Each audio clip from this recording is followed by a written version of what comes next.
two, and one. What up? What up? What up? Welcome to another episode of the Sports PSP podcast, the highlight of Friday nights as my guy, Undisputed World Champ, um, brings up every single time when we hop on the show. Before we start off the show, really devastating news what happened with Kieran Lacey. First and foremost, heart and condolences and prayers go to his family, his friends, and another friend of mine and another person who passed away, good friend of mine. His name is Darian Hopkins, D-Hop as I call him from time to time, passed away, age 39 years old. Really devastating. I found out the news from his beautiful fiance. I was totally shocked and devastated with the news like anybody. It still pains me that he's gone. I'm still having a hard time, like everyone else, processing the fact that he passed away. Only 39 years old and still young, very young. I don't think people understand or realize that 39 years old, that is still a young age. And what I realize in life is short. You're not promised tomorrow. You don't know what's going to happen. So you just have to make sure that you just check up on people that you care about.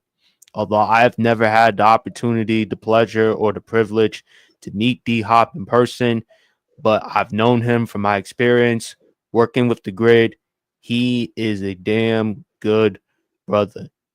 And talk to Mitch Kofsky, talk to a lot of other good content creators. They lost a good brother like I did as well.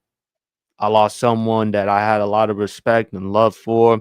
As you say, champ, hey, as your father told you, nobody has to give you anything. And he was willing to give me something. So I just want to say, D Hop, thank you. And to his fiance and to the rest of his family, thank you for introducing a wonderful brother into this world. And truly miss. As for Kieran Lacey and his family, obviously really devastating. Only 24, 25 years old. And it's really unfortunate, man. And then of course you had the tragedy yesterday with Florida State, the shooting. The only thing I could say as far as advice, just check on people. Check on people that you know and love, and hearts and prayers. It's really devastating. It's really hard to stomach. It's really unfortunate. It's been tough the past couple of days. I know it's been tough for all of us. Before we start off with the show, is there anything BRF or Champ you want to add? Well, since we're talking about prayers and condolences, had a something happen down my way to a kid, a guy, well, a kid, well, he grown man. He was like he was with the sheriff's department here in Madison. Goes by the name of Jake Monk. I watched him grow up. Rode the bus with him when I was going to school. Uh, he was a little guy. I actually graduated high school with his older sister. Um, he was in a he was in an accident. He was on a motorcycle. He was in an accident. Sadly, he uh, passed away later on that day. So definitely sending prayers and condolences his way. Um, and speaking of yeah, I mean he was a really good dude. I didn't really get to see him all that much in growing up, but he was a family guy, had family man, two kids, really good dude. Watched him grow up, and it was a shame. Yeah, like I found out about it like a little bit, like I think like the day before, and then they were posting it on social media. They were posting on Facebook. because someone that I work with, she came in, she was saying, pray for my nephew or whatnot. So I had no clue who it was, but then I saw it, and then I saw it. I was like, no, I was like, just like, ain't no way, because like I said, I literally saw him like grow up when I was going to school. So definitely prayers and condolences to his family. Um, I just, you gotta give people flowers and show them love while they're here, because you just never know when it's gonna go, when they're gonna, when it's up, when time's up, when it ends. And speaking on Kyron Lacy, that one really kind of, it was shocking, because we did our preseason college football special, and we were talking about who do we expect to break out for 2024. He was my guy. He was my guy. Um, with Brian Thomas gone, with Malik Neighbors gone, they're all similar mode of wide receivers, being able to run routes, being fast, having good hands, being able to run the entire route tree. I expected him to kind of, have his moment in the sun, and he did. And he basically was making himself out to be another in the long line of first round LSU wide receiver draft picks. And just hearing that news was just, it was bad. It was really shocking, and I don't even want to bring up the transgressions beforehand, because that really shouldn't dictate anything. We knew. I mean, if you've been following, reading the news, you knew what was going on with him. You knew the situation he was in beforehand. But even still, just you don't wish that on anybody. You don't want to see anybody going through anything stressful or traumatic, and or anything like that. So definitely want to send prayers and condolences not on to his family, to the LSU family, the brotherhood, the tradition. They've been one of the wide receiver U's over the past decade plus, and just seeing them lose one of their own, it's a really sad situation. And thoughts and prayers, condolences going to his family, and definitely praying for y'all, and giving you hopefully all the strength you need to carry on and move on through, past this tragedy. And definitely wish y'all well, and prayers and condolences on my to the Monk family as well, locally here. Um, like I said, I graduated with his older sister from high school, class 2004. Sent her a message, letting her know that I was, praying for her, thinking about her. So, like I said, definitely show your love to your people while they're here, because you never know when the time's up. You got to remember that you can't take life for granted. So everybody that's been lost, and the FSU shooting as well, just horrible stuff lately. Like the world, I don't know what's been going on. I don't know what's going on in the world right now. We kind of gotta stand together on some of this and really show love to one another, because life's too short to not, appreciate what we do still have here. So definitely sending love to everyone lost, to those families, and just know that no matter what you got going on far and wide, you got people thinking about you and praying for you. So definitely sending prayers, condolences, and love to everybody that was lost in any way, shape, or form. We got nothing but love for you here. So prayers y'all's way. Anything that you want to add, Champ? Number one, D Hop, I didn't know you very, very long. I got to know you very, very briefly, but I salute you. And, I developed a new habit. Rather than saying rest in peace, we just want to thank you. We just thank everybody when they pass.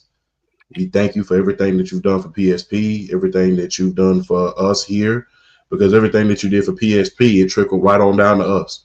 So, and thank you for allowing us to collaborate with you, and thank you for being a big influence as well. Like I said, I knew you very, very briefly, but the brief time that I knew you, you was great to me, and it was a pleasure, a privilege, and an honor. Um, BRF, we rolling with you and your family as well. And look, before I put on my character face, we're gonna put on the human face. Hey, hold your family close.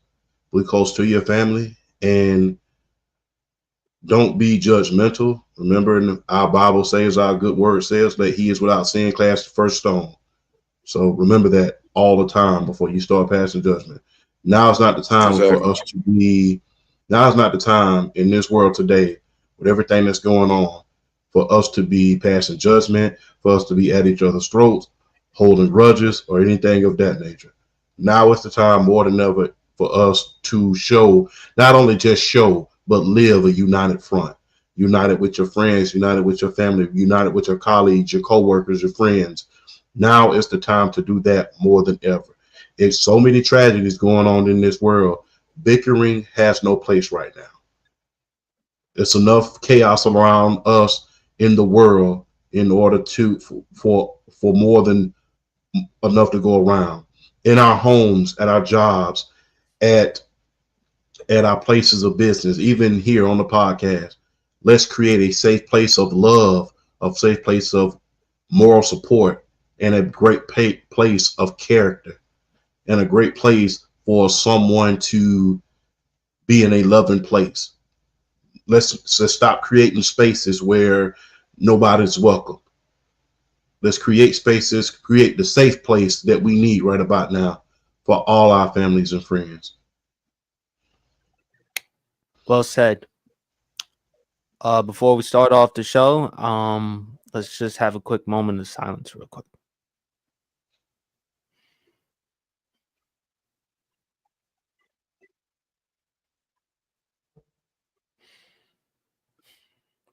Thank you. Again, Kieran Lacey passed away, age 24. D Hop passed away, age 39. Gone, but not forgotten. No. And we will definitely miss. So but the show must go on. We gonna I know D Hop, if he were alive today, he would still want me to do what I'm doing. And I just want to say thank you. And yeah. So we're gonna definitely we're gonna definitely give a good show. We're gonna definitely give a good show, and we're just gonna continue to do what we can to entertain, to joke, have a great time. To the champ, it's not the time for violence, not the time for anything not the time for no nonsense. We just need to go back into just getting back to love, more love, less hate. That's what we need at this point. But fellas, I'm glad y'all here. I know it's been tough for me for the past couple of days. I know it's been tough for y'all for the past couple of days as well, but always the honor and the pleasure. Over 100,000 subscribers. I am ecstatic. I am happy. I am exuberant with the Sports PSP podcast now reaching over 100,000 subscribers. It is not easy. As you said, world champ, you credit me for my work ethic. I don't think people realize or understand how much hard work it takes to be a content creator. I really just don't, because they don't understand. Not only I have to get up early in the morning, but I have to edit. I have to do so much stuff along behind the scenes just in order for us to give you, the audience, a great show. And it requires a lot of work.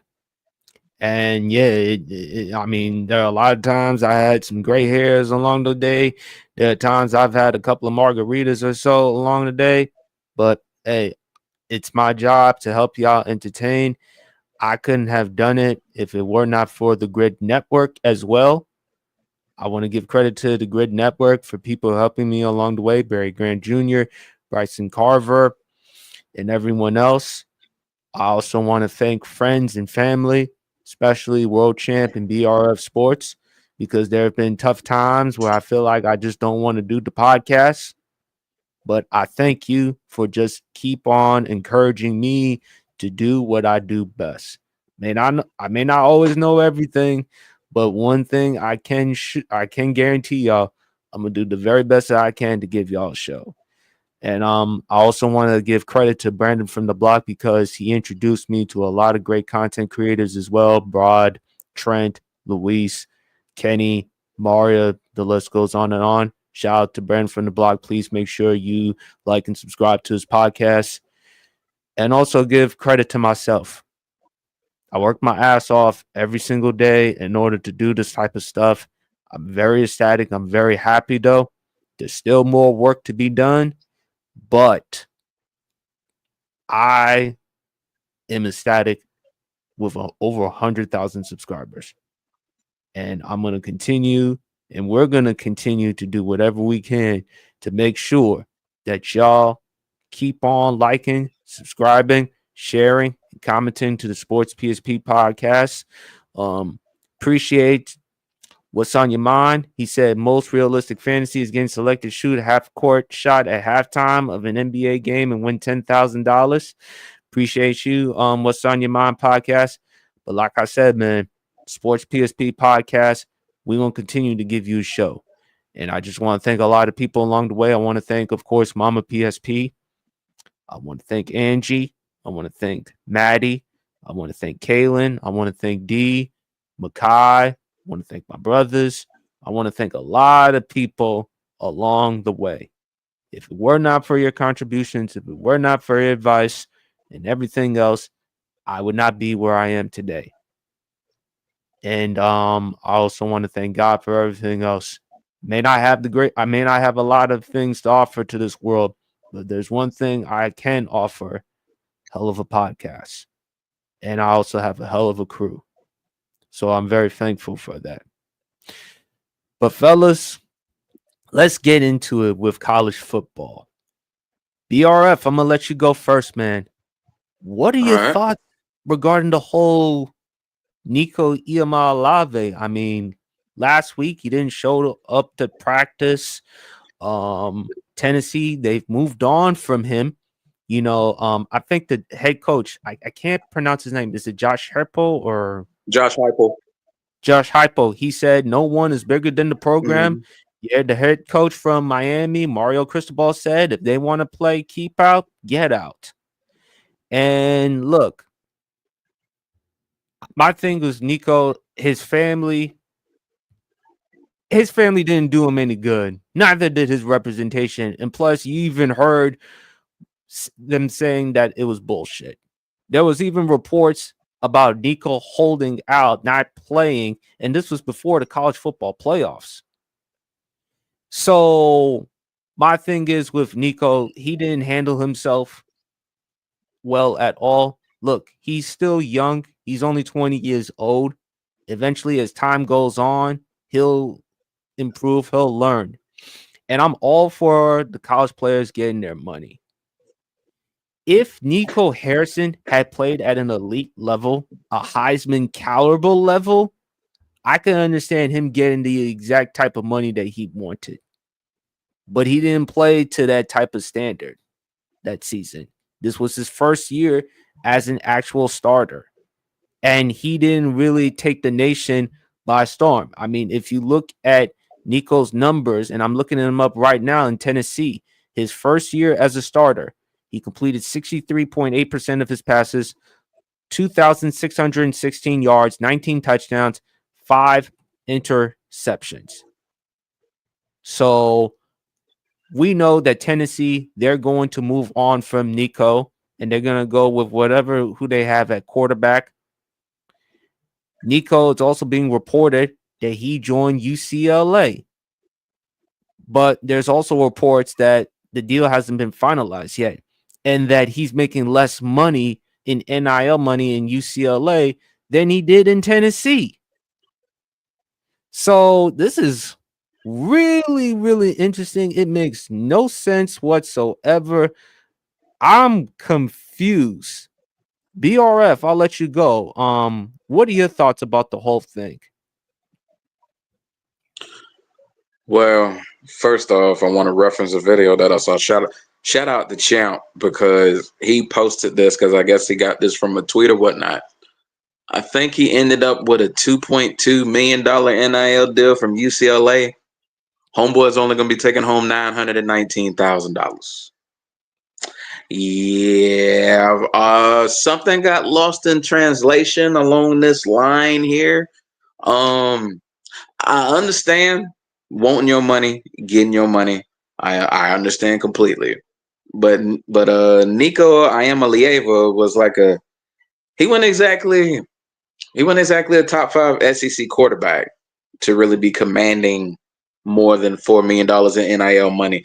Hell, if I'm getting $4 million in NIL money, and don't get me wrong, for a first year as a starting quarterback, 2,600 yards, 19 touchdowns, 5 picks isn't exactly chopped liver. It's not a bad season, but it's not give me more than $4 million type of numbers. It's just it's not.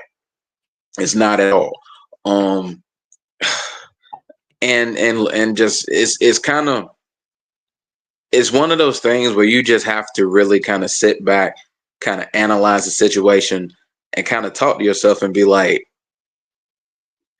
will I really get it better than being the starting quarterback at the University of Tennessee with a long, rich history of producing really good offensive talent? I mean, like Peyton Manning, Jamal Lewis, Alvin Kamara, Dante Stallworth. You name it. Look at.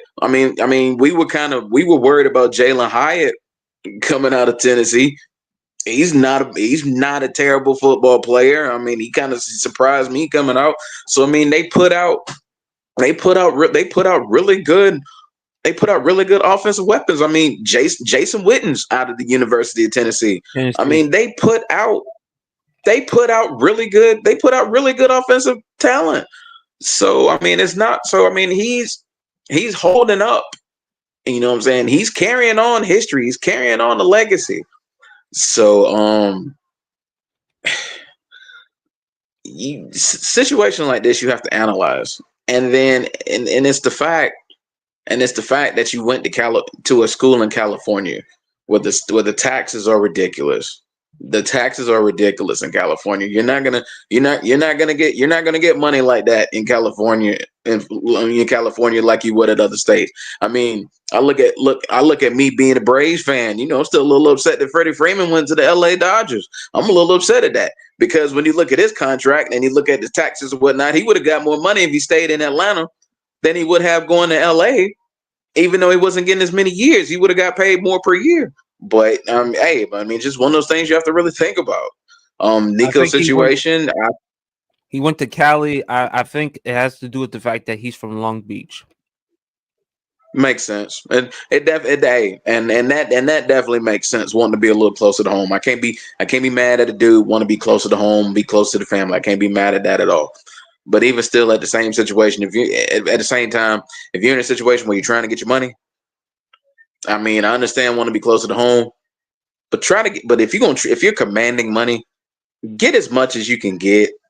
I mean, I've been one of those that been like, I was one of those that was high on the idea of players getting paid, especially after, college coaches jump from team to team, talking about I'm committing, I'm going to be here, I'm going to stay. And then the first opportunity comes with a bigger contract and he just leaves.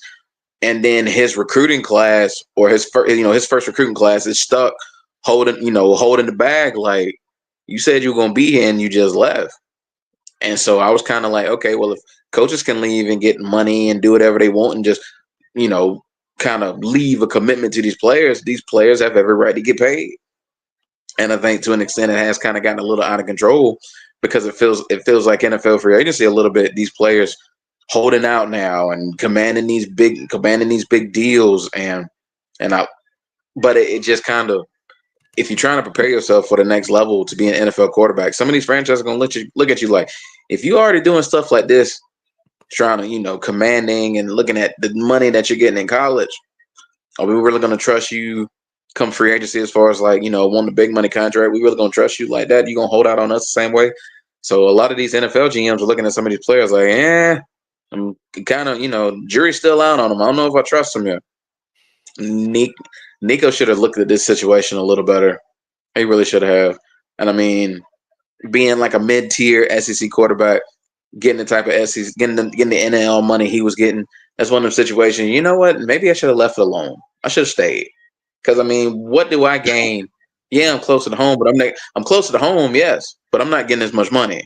Nowhere near as much money. Like basically a fifth of the money you're getting you would have got at Tennessee. You're gonna be bringing home at UCLA when you look at taxes and stuff like that. So I feel like it's just one of them situations that just wasn't analyzed correctly. And hey, look, I want him to do well. I wish him nothing but the best being in UCLA.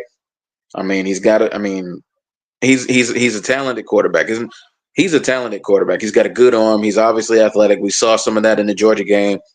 His ability to just, get first downs and keep the drive moving and just moving the chains. He's got abilities. He definitely has abilities. What is it going to be like in UCLA moving over to the Pac-12? We don't know. We don't know what it's going to do, but we'll kind of see as his career progresses, and hopefully he continues to kind of improve and get better and make himself a household name, come NFL draft time when he's ready to come out, because we're already talking about him as being one of the top 3-4 quarterbacks in his class when he comes out to be drafted for the NFL. So he's got a lot to look forward to, but he should have really analyzed his situation a little more and understand everybody is not going to give you the money that you would have got at Tennessee. Nobody's going to give you. They're going to analyze you. They're going to look at your numbers that you put up this past season. And they're going to say, nah, this ain't $4 million NIL money. So he should have analyzed the situation better. I get the family's trying to, they're trying to toot the horn for him. They're trying to get him out there, but you kind of had him made at Tennessee, and you left a lot of money on the table trying to be greedy. And I hope other players look at this from an NIL's perspective and have second thoughts before they're just ready to jump ship and leave, thinking they can command more money. Because Nico Iamaleava,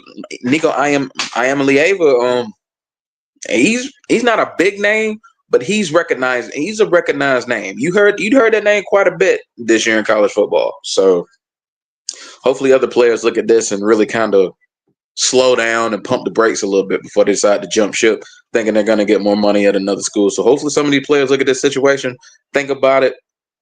Sometimes the grass ain't always green on the other side. If he were producing like a Heisman favorite, Heisman caliber level, I could understand him wanting more money. But when you had the type of season that he had last year, I cannot make the argument or case for him to get that top-notch money. Columbus, Georgia's own undisputed world champ, the 4-time college degree, the genius that he is. Columbus is a genius. What are your thoughts? You the New Jersey genius. You the only genius on here, man. But you the one with 4 college degrees. I can't.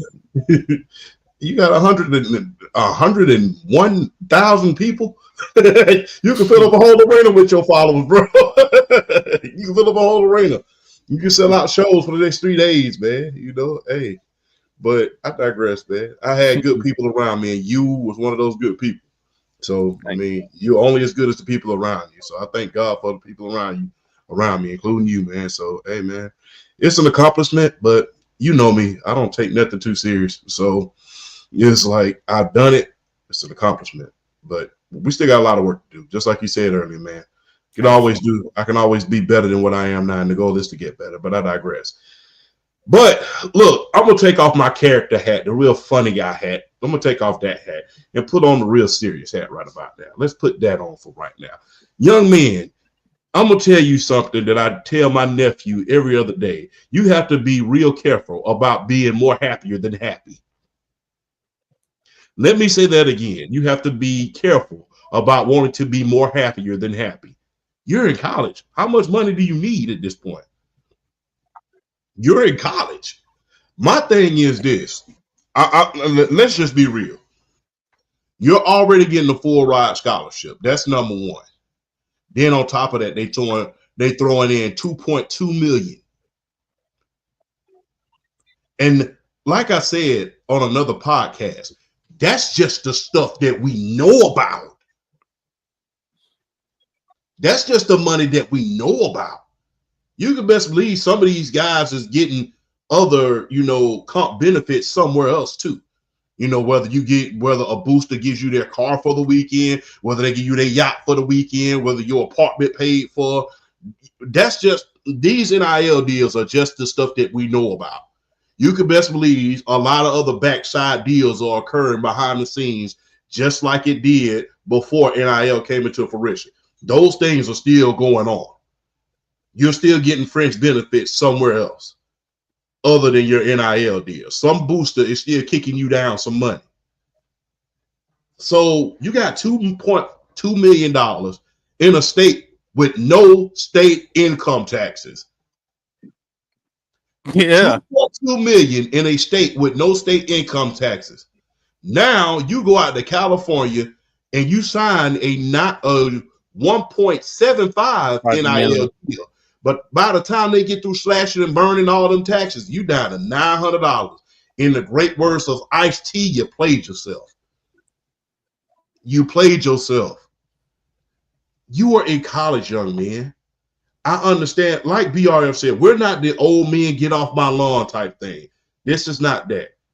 We want y'all to get paid. Get your money. But understand one thing. You're not bigger than these institutions. And as my father used to tell me, these big institutions did not get rich by letting guys like you screw them over. Let's just keep it all the way a buck. $2.2 million, a full ride scholarship. And like I said, that $2.2 million is just what we know about in the open. That ain't even accounting for stuff you getting off the books, like free meals when you win a game and you go to a restaurant, they recognize who you are. People letting you drive their cars, these big boosters, people letting you use their yacht and stuff for the weekend, stuff like that. That's just the stuff that we know about.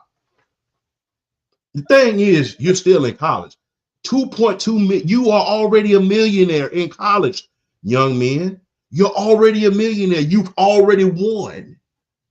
You've already won. So what's the point of you playing yourself and setting yourself back by asking for more money? What's the point? What did you gain? You lost more than you gained. You went from 2.2 million in a state with no federal income tax. Now, no state income tax. Now everything's out there in Cali's being slashed and burned. And that's just look, and $900 in Cali, that's not gonna take you a long way. In Cali, nah. So be careful. Like I said, all three of us, I think the board is unanimous about this. We all for these young men getting paid because coaches get ready, because coaches do this every single year. And a prime example of that I will never let go. A prime example of these coaches being just like that. Hey, I want more money. I want a better opportunity. The prime example of that would be none other than Bobby Petrino, who broke more deals than anybody else. He broke more deals than anybody. Broke the deal with Louisville, broke the deal with Atlanta, then went to Arkansas, broke that deal, ended up going to Western Kentucky and then breaking that deal.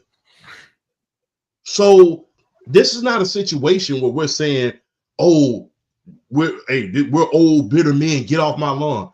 You're a millionaire in college. And although I disagree with what Cam Newton said, this is generational wealth. Do you know how many people started off with $1 million and built full empires? You're in college.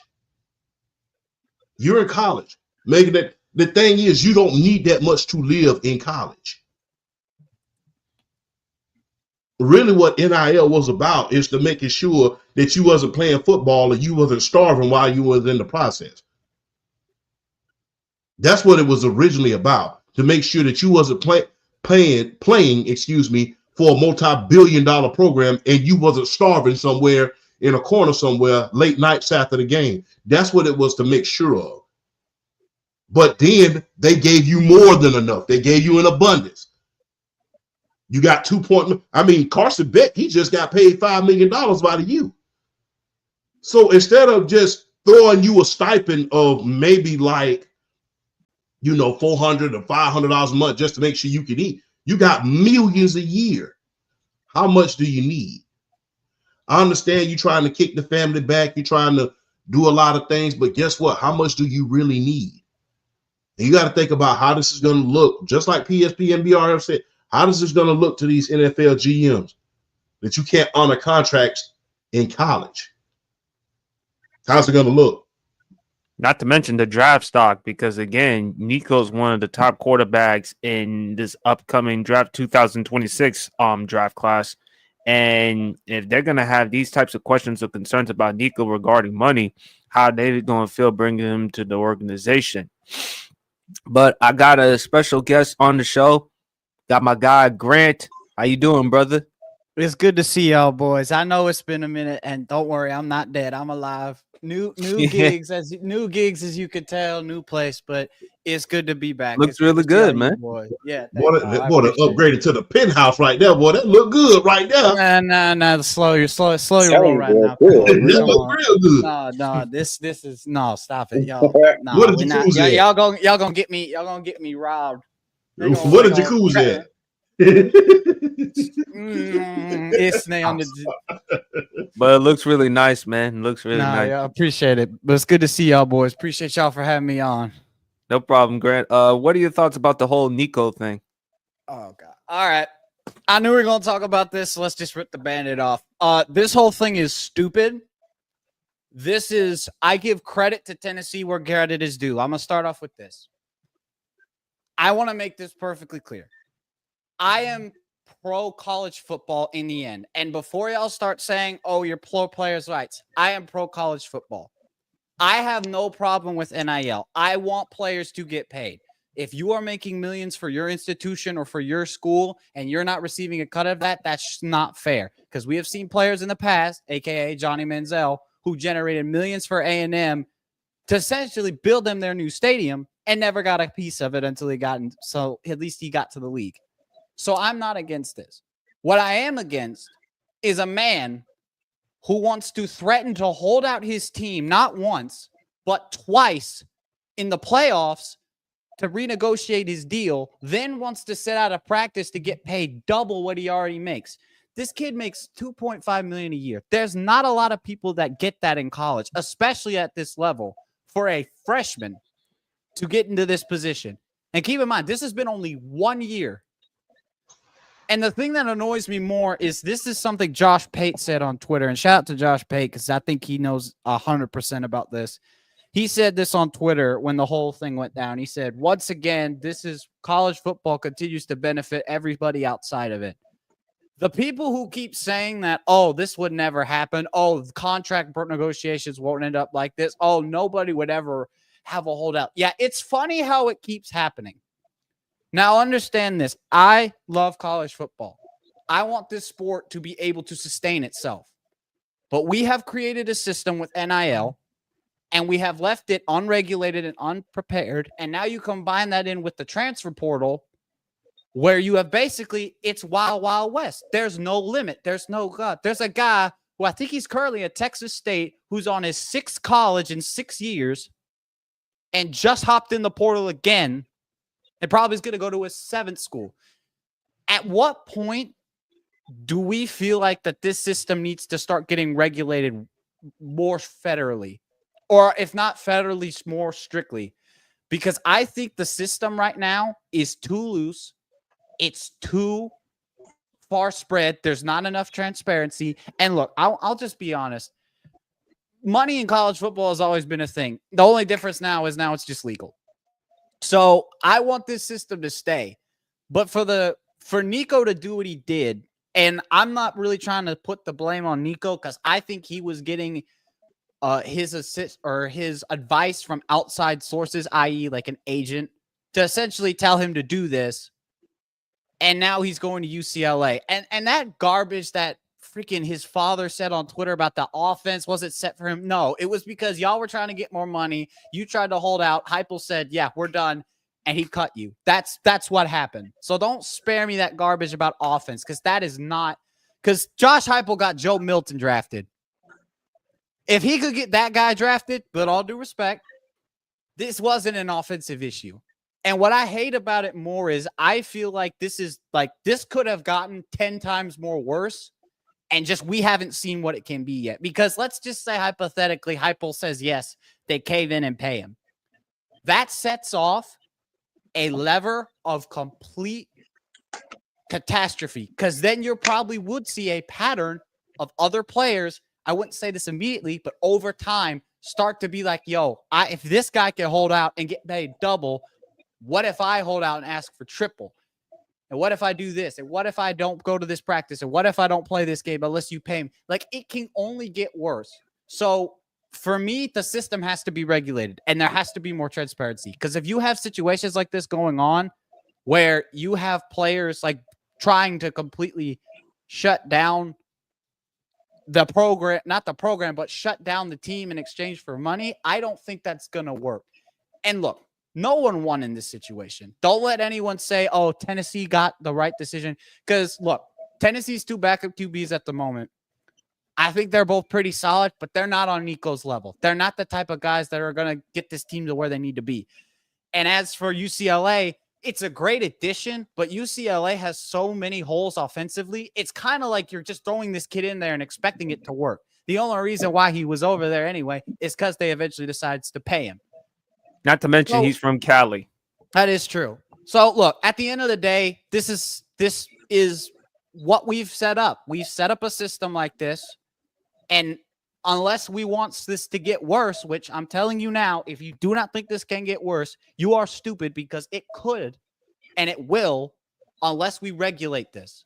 Because now it has gotten to a point where, and I say this with all sports, but college football is going to become essentially a bidding war where the top schools will get the most candidate. If Ohio State won a national championship with like a $20 million roster, what do you think another big school could do with like double that money?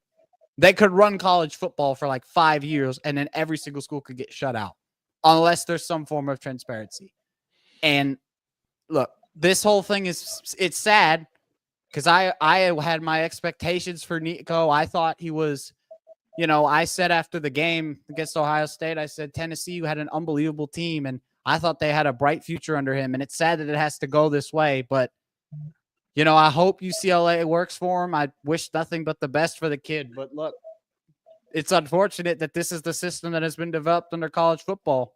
And I just feel like this is something, this was like, we could have, like I said, this could have ended 10 times worse, but we're lucky it didn't. So, I think it's silly, but at the end of the day, this was what whoever was representing him thought was best, and they have to move on. But it's unfortunate because I felt like he could have developed such a great career at Tennessee, and it all just fell apart because of money. Yeah, speaking of that, Nico even spoke about the playoff holdout reports. He said, damn, I tried to sit out and throw the playoff game too. These boys just make me laugh.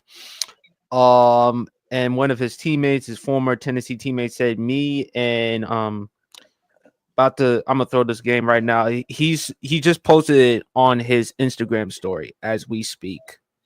But my thing is, go ahead, champ. Quick question. I want to ask the Colonel real quick before you go, PSP. Do we owe Nick Saban and Dabo Swinney an apology? Yes. Because the thing is this. They warned us about what was going to happen. Fortunately for Nick Saban, he retired before stuff just got out of hand. He just felt like I had enough. Yeah, and we was criticizing, myself included. I am included. And we was criticizing Dabo Swinney to the high heavens because he said, I'm going to stick to the traditional way of me recruiting. I'm not going to get involved in NIL and the transfer portal. And people was just beating him down in the media. So with this going on, now there's a lot of things that I can pile on. Now, because you got to think about this. Dabo made the college football playoff this year, doing it the traditional way. Granted, he was in and out of there like an In-N-Out burger, but I digress. But, he still made college football playoffs. And he did it the traditional way, the way he knows how to do it. He was able to win, and he was able to, get out of there. But you have to ask yourself, with him winning the college football, going into the college football playoff, with Nico, this thing with Nico happening, with the rumors going on about the players possibly holding out of the college football playoff, because it wasn't just Tennessee. It was rumored there was a lot of other teams Right. as well. So with him, with all of that, I think it's time to say, hey, we owe Dabo an apology, and we owe Nick Saban an apology as well, because guess what? Although coaches have those, it's still a buyout. There's still regulations on what have you. And guess what? There's still buyout rates, although they can go somewhere and get another fat contract, but that's another story for a whole nother day. But the thing is, for these players, guess what? You're hopping from school to school. You're getting contract after contract with no regulations. And guess what? These coaches, Nick Saban and Dabo in particular, they warned us about this, but we wasn't listening because we thought they was just being selfish. So, Or like old I said, heads, basically. yeah, and like I said, we're not old heads on here saying get off my lawn. We want them to get paid, but the thing is, it's getting out of hand at this point because the line between deserving and entitlement is being very, very blurred at this point in college football. Absolutely. Champ, look, sports, we all believe that sports should be about meritocracy. If Nico, yeah, I still keep mispronouncing his last name, but if Nico was producing at a elite level, a college football level, I don't think any of us would have had a problem with him asking for more money. But considering the type of season that he had last year, which was okay, I'm not going to say it was terrible or anything, but it was okay. It was enough in order for them to get to the college football playoffs, but still, it was nothing that stood out. He didn't have the type of season like a Cam Newton, a Joe Burrow, a Kyler Murray. He didn't have a Heisman caliber season. He didn't have the type of season that a Shedeur Sanders or even a Cam Ward had. If he had a really good season, if he had crazy numbers, making an appearance in the college football playoffs, I can understand Nico's argument for making the type of money.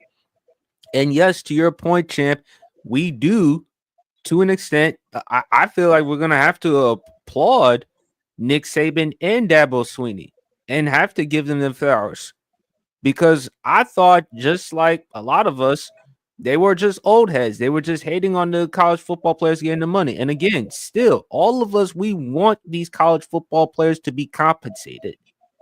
But when you're Nico in that type of situation, fresh off your first year, playing okay or decent enough football, and you're asking for that much, he really did himself that bad, Champ.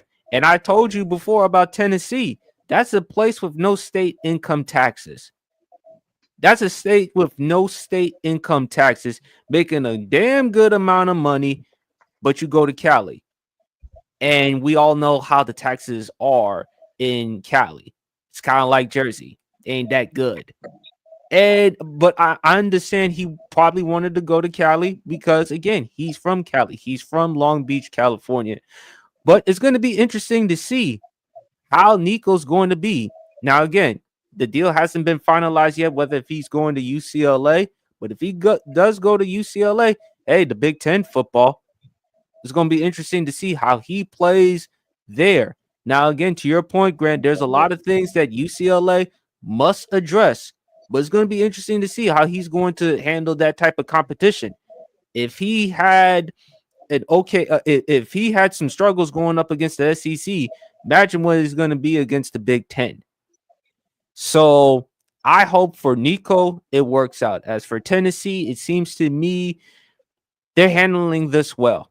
They're moving on from Nico. They're saying, you know what?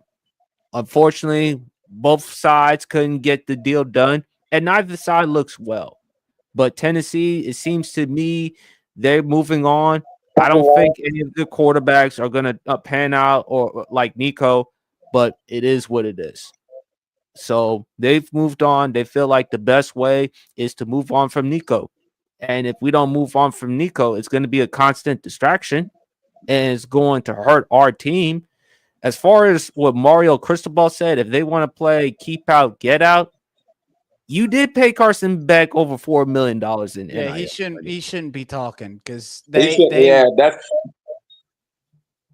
Now go ahead, Yeah. Grant. No, I was going to say he shouldn't be talking because you paid Carson Beck $4.5 million to come there after you had already paid Cam Ward like about half that sum to come to play for a year. So that's my shouldn't point. be Of all people making that type of statement, and Champ, I'm sorry, you're not the biggest Carson Beck fan in the world. So for Mario Cristobal to make that type of statement, saying if they want to play keep out, get out, Don't worry, Chad. We're going to handle business on week 1. We're going to beat them up on week 1. We got this. It's going. That's one of those. That's right. That's one of those right message, wrong messenger type of situation. But Champ, the only person who handled it well was Lane Kiffin. Did you read the article that I sent you on how Lane Kiffin, when he spoke about the Nico thing, he feels like unless we know all the facts about the situation, it's unfair to poorly judge the kid regarding the money. Either way, his family, they claimed that it was bullshit. It had nothing to do with the money. We know. Come on, bro. Come on. We know. We know. No one is buying it. No one is buying it. No one's buying that.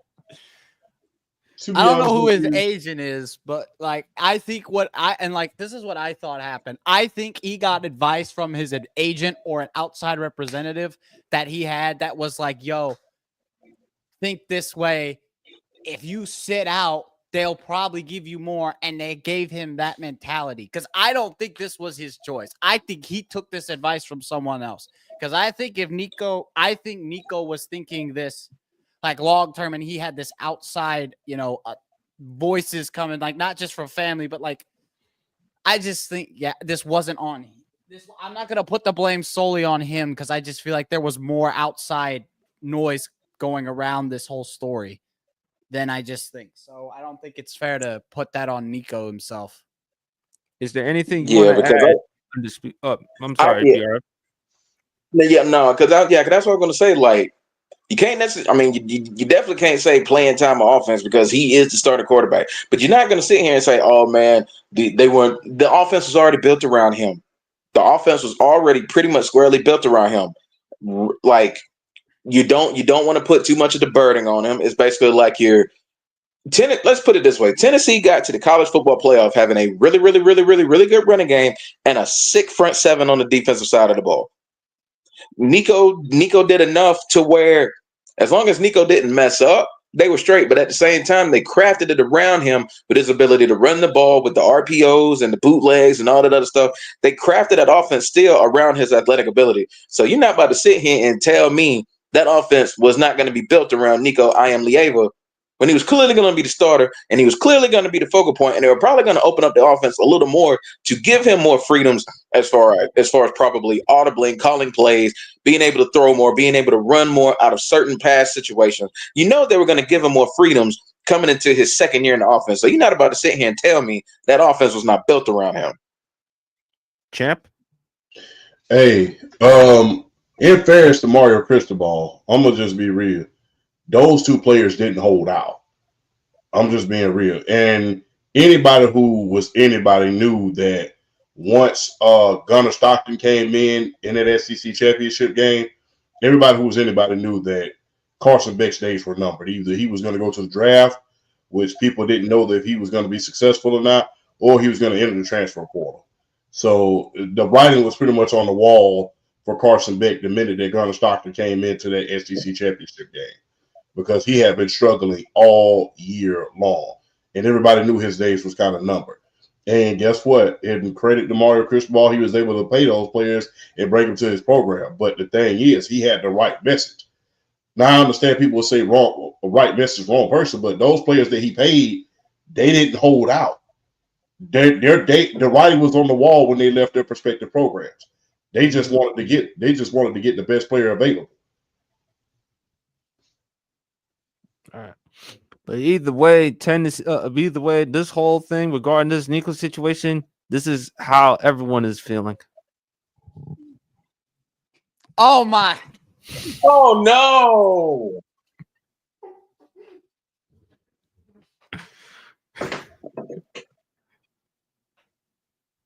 Nah. Oh God! Oh. He took the glasses off, bro.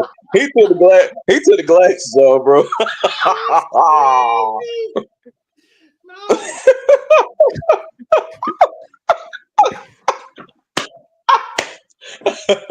You are wrong.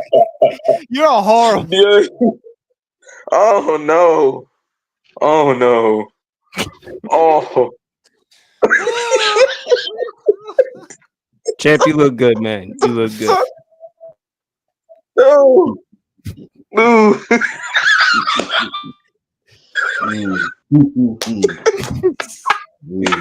But honest, Champ had that hell no look on his face. Oh no. Oh my but god. champ, but champ, to your point about Mario Cristobal, I understand your point about the two players, but still, do you still feel like when you make that type of statement, was it the right time for you to make the statement? When you said if they want to play keep out, get out? Yeah, because the thing is, like I said, none of those players held out at that moment. Like I said, we all knew that we all knew that Carson Beck's days were numbered at Georgia the minute that he came out of the SEC championship game. We all knew that his days were numbered. As far as Cam Ward was concerned, look, you got to think about this. At first, he declared for the draft. Then he changed his mind and then went to the University of Miami. He wasn't holding out. Neither did Carson Beck. So he had the right idea. I understand people will say right person, wrong message, right message, wrong person. But the thing is, neither one of those players held out. Cam Ward was on his way to the league. He just was able to get him to rescind his draft status in order to bring him back to Miami. And Carson Beck, like I said, his days were numbered at Georgia anyway. He wasn't going to be the starter anymore, when Gunnar Stockton came in on there. So, yeah, I mean, I understand people are going to get on to Mario Cristobal and some of the quote-unquote old heads in college football. But, yeah, he had the right message. Guess what? The thing is, if I'm willing to pay you already that type of money, the money he paid Cam Ward and the money he paid Carson Beck making almost $5 million. He's making more than some, and certain NFL players making on their rookie contract. And he's making more than Brock Purdy. So guess what? If I pay you $5 million and you still want to hold out, I don't blame Mario Cristobal for saying that. I'm already willing to pay you and you still want to hold out for some more money? Come on now. If you actually look at it, Brock Purdy's current contract with the 49ers is a 4-year, $3.7 million. Brock Purdy, his average annual salary is $934,252. And his contract is set to expire in 2026. They better So not pay damn, him the bag. They better that's not the pay him story. the bag. But I don't think that's they're the gonna have story. another. Yeah. That's a different story. I don't think they're gonna have another option though. No, but Brock, to Champ's point, and he brought up about Brock Purdy. Why would you expose your weakness? Because remember how you told me about that, Champ, about what he doesn't do right. Well, the thing is, he openly admitted that he can't see behind some of the offensive linemen on his team. Why you would say that when you're in the middle of a darn contract negotiation is beyond me. That is beyond me. So the thing is, it's just a lot of the. And then you had another player. He came out. I think he's one of the players that's in the draft. He came out and said he don't like to watch film. So I don't know what's up with these modern day players and them playing themselves. But you need to learn to keep your mouth closed. It's better to be thought of as a fool than to open your mouth and remove all doubt. Well said. Champ, I'm gonna let you go first on this one. Shedeur Sanders and Travis Hunter, they got their jerseys retired at the University of Colorado. I don't really have a problem with it because obviously Travis Hunter winning the Heisman, all the other awards and what he accomplished. people may have skepticism about Shedeur Sanders only because they feel like it's because of nepotism, because he is the son of Deion Sanders.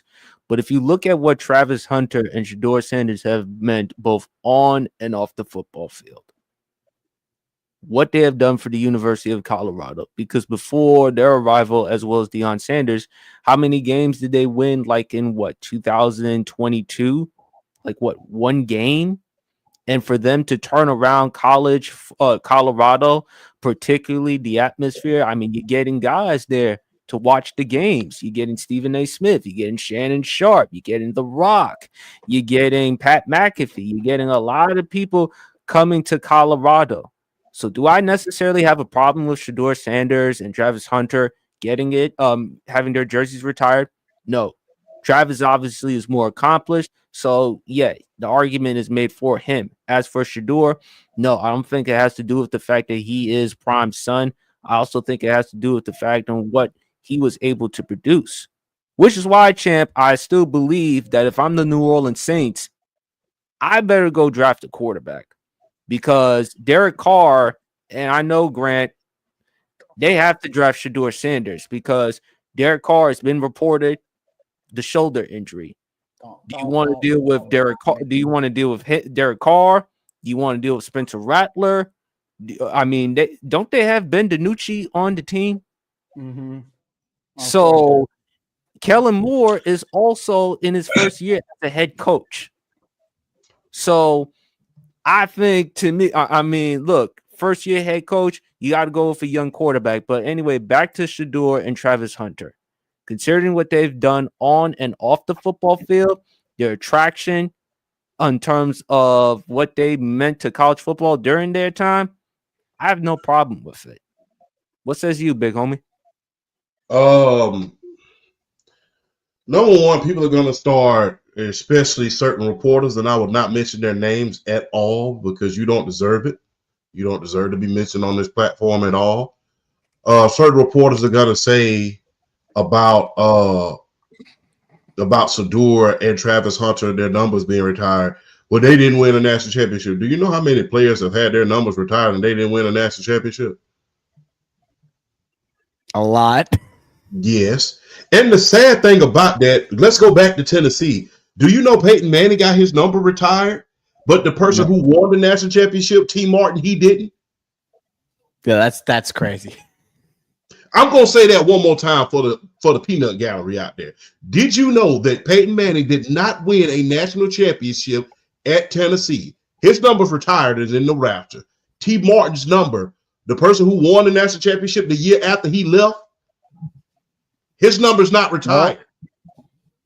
So all of this hoopla about, well, he didn't win the national championship, neither did Peyton Manning, but the guy who won, his number's not in the rafters at this point.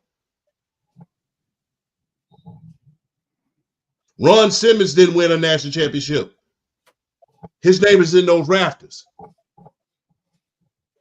So there's been a lot of situations where a person who didn't win a national championship, their number's in the rafters. And there's been a lot of situations where the person who didn't win, who won it, their number's nowhere to be found. So let's get that on out the way, number one. We've seen it. So let's not act like that's just started with Colorado. Number two, that wasn't Deion's call. This call was already a year in the making with the athletic director. This was the athletic director's idea. This was not Deion's idea. Not to mention this, Deion got on the phone with that national championship team that won in 1991. The Michael Westbrooks, the Eric Bieniemy, the Cordell Stewarts, some of the linemen on that team. He contacted them and told him he was opposed to it. He didn't want to retire their numbers, but the athletic director was very, very, on it, trying to get their numbers retired because of the notoriety and the eyeballs they bought to that school. This was not a Deion Sanders call. This was an athletic director's call. Deion didn't want it to happen.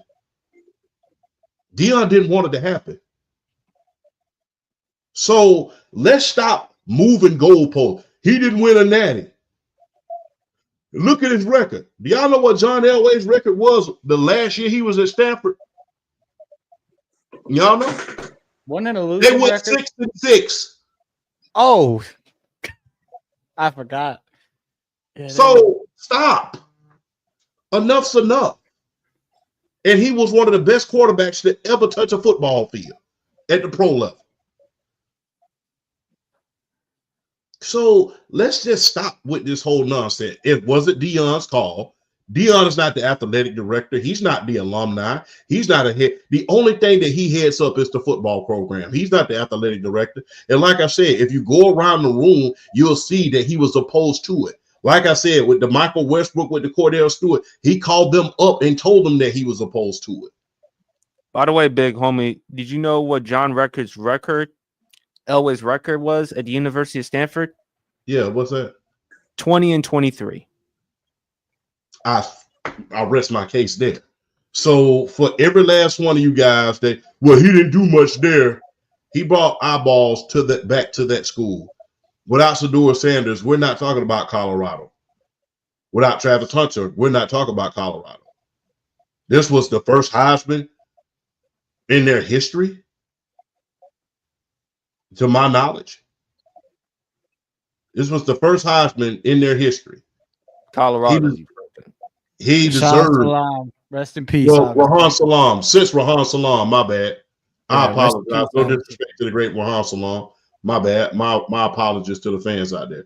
Since Rahan Salam, only Travis Hunter, and he won it playing both sides of the ball. No one has done that since Charles Woodson. He did it at a more efficient rate too, I might add. Exactly.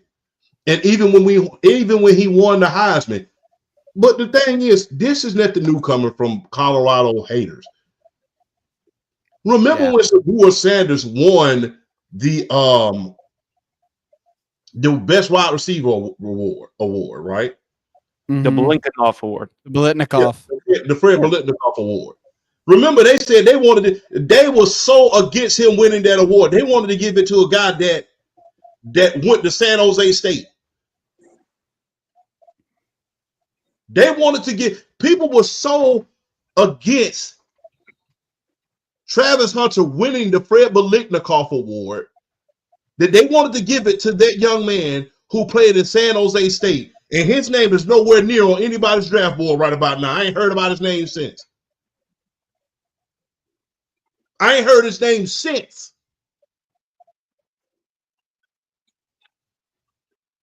They said, well, the guy from San Jose State, he led the league in every statistical category. Yeah, of course. But I don't see him on nobody's draft board right now. I ain't even seen him as a third round sleeper. I ain't heard Donnie, shout out to Donnie Pitts. I ain't heard Mastermind talk about him not one time. Tell me I'm lying. No, you ain't lying. Every time Travis Hunter or that Colorado program has been mentioned the last few years, we always want to move the goalposts. You have in other programs where players who never won not one national championship, their numbers are not retired. But guess what? The guys who won national championship, let me rephrase that. You have guys who never won a national championship, their numbers got retired. The guys who won the national championship, their numbers are nowhere to be found. What's so sad about that? People still think that Peyton Manning won that award, won that national championship in 1999. He was already in the league. It was T. Martin. So stop moving the goalposts. Let's stop that. There's been plenty of times where someone did not win a national championship, and guess what? They ended up getting their jerseys retired. It happens. And like Deion Sanders said, if his last name was not Sanders, would you have objected to it, considering the eyeballs that he bought to the school? Like I said, these athletes contribute more than just their play. You got to think about the economics that they're bringing to these places. Shedeur Sanders and Colorado alone was responsible for over $100 million for that economy for that community. Mhm. Over $100 million. And that's just on the low end. I'm kind of lowballing at this point. He was responsible for over $100 million coming into that community. They were selling out games that we knew they were going to lose. He sold out. Look, Colorado State never sold out a game the last few years. When Colorado went to Colorado State to play them, they sold out. Sold it out. They sold out. So you got to think about not only what they did on the field, but what they did off the field. And if you really want me to be honest, Shedeur Sanders got snubbed as a Heisman candidate. That's just being real. Because he had the stats, he had the credentials in order to be up there. Hell, he won the Johnny Unitas Award. So let's start moving the goalposts. There's been plenty of guys, and I named one earlier, who didn't win national championships. Their names is in the rafter. There's been guys who won national championships for their teams in college football. You never heard about them or heard from them again. Matter of fact, when you think about T. Martin, the first thing you think about is the Brady Six. Mm-hmm. Oh yeah, let's not forget that documentary. Did the ESPN? Mm-hmm. The quarterbacks that were drafted before Tom Brady. That's what you think when you think about T. Martin. Like I said, people still think that Peyton Manning won that national championship in '99 when he didn't. No, he didn't. And he was robbed of a Heisman, but I'll talk about that another day. Well, that's a whole nother story for a whole nother day. I saw that documentary, but you know, I stand by Charles Woodson, but that's a whole nother discussion. Yeah, we can go on that another day. Plus, see Tennessee. I don't want to see Tennessee win nothing anyway. So, hey, I'll drink to that, brother. Amen to that. But stop moving the goalposts. I understand that the new social media guys make the masses a little bit uncomfortable. That bravado makes you a little bit uncomfortable. It made us uncomfortable, and this is not an all word type of thing. Read between the lines when I say all word. This is not an all word type of thing. We saw how uncomfortable it made people with Johnny Manziel. We saw how uncomfortable it made people with Baker Mayfield. We talked about that last week. We saw how uncomfortable it made people with even Phillip Rivers when he first was in the league. And we saw how uncomfortable it made people with even Brett Favre.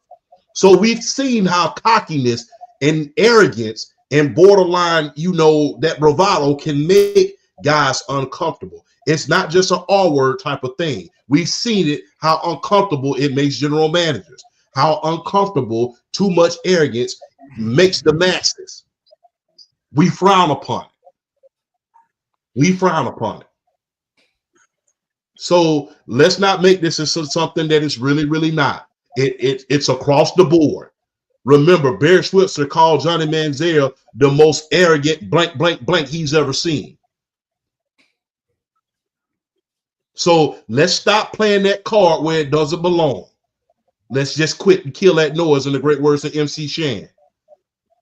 So with that being said, they both deserve to get their numbers retired, especially Travis Hunter. Travis Hunter, with him being the Heisman, he will more than likely have a statue at Colorado one day. He's a Heisman. It happens. Bo Jackson didn't win a national championship either. He won the Heisman. His statue is at the University of Auburn.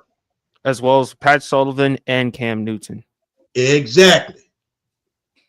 So let's stop moving the goalposts. There's been plenty of guys who didn't win national championship, who won the Heisman, who won plenty of awards, that ended up getting their numbers retired. And like I said, Colorado has not had anything since Rahan Salam, Eric Bieniemy, Michael Westbrook, and the great Cordell Stewart left that university. They have not had anything as far as eyeballs on this at this magnitude since those men left. And like I said, it was not Coach Prime's idea in order to retire their jersey. It was the athletic director.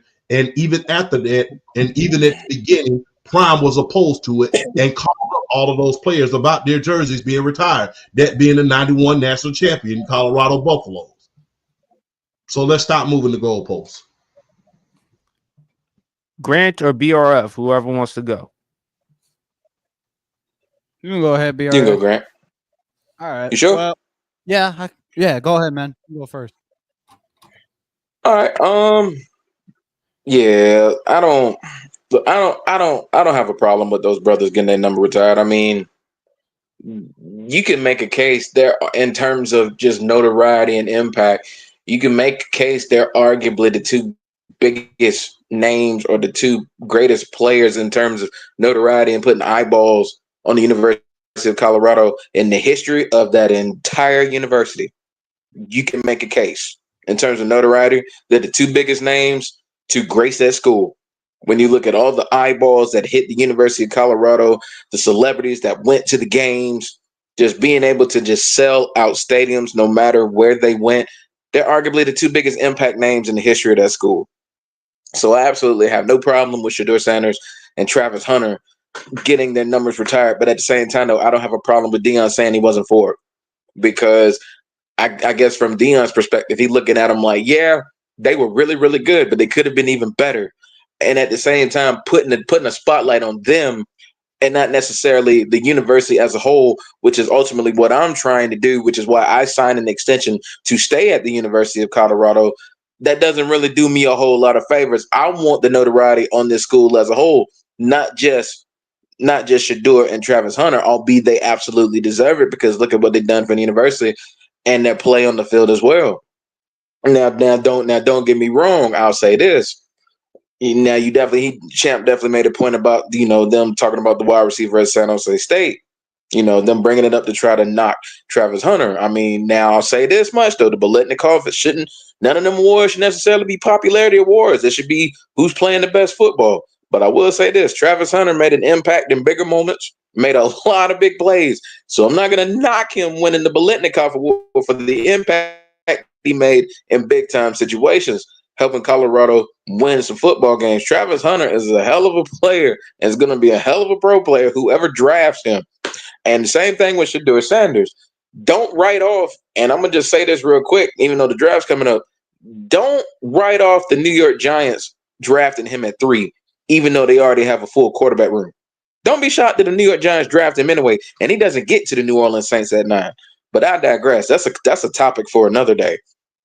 But I wholeheartedly agree with Champ with what he said. It's like they've really done it's like ever since Deion and Shedeur and Travis Hunter all showed up at the University of Colorado, it was almost like jealousy from day one. Like they knew as soon as Deion hit that school with his cachet, with his name, with his attitude, with his confidence and his belief in himself, to feel like he's going to get the best out of his players, but also put eyeballs on this school, which is, Deion is just one of those guys. It's like he says what he believes what he says, but at the same time, though, he's always been the one to kind of walk it like he talks it. You know what I mean? So him going into Colorado, basically giving a promise and kind of way delivering on it, making the University of Colorado a relevant school again. I mean, that just speaks to, honestly, it's how good of a coach he has become.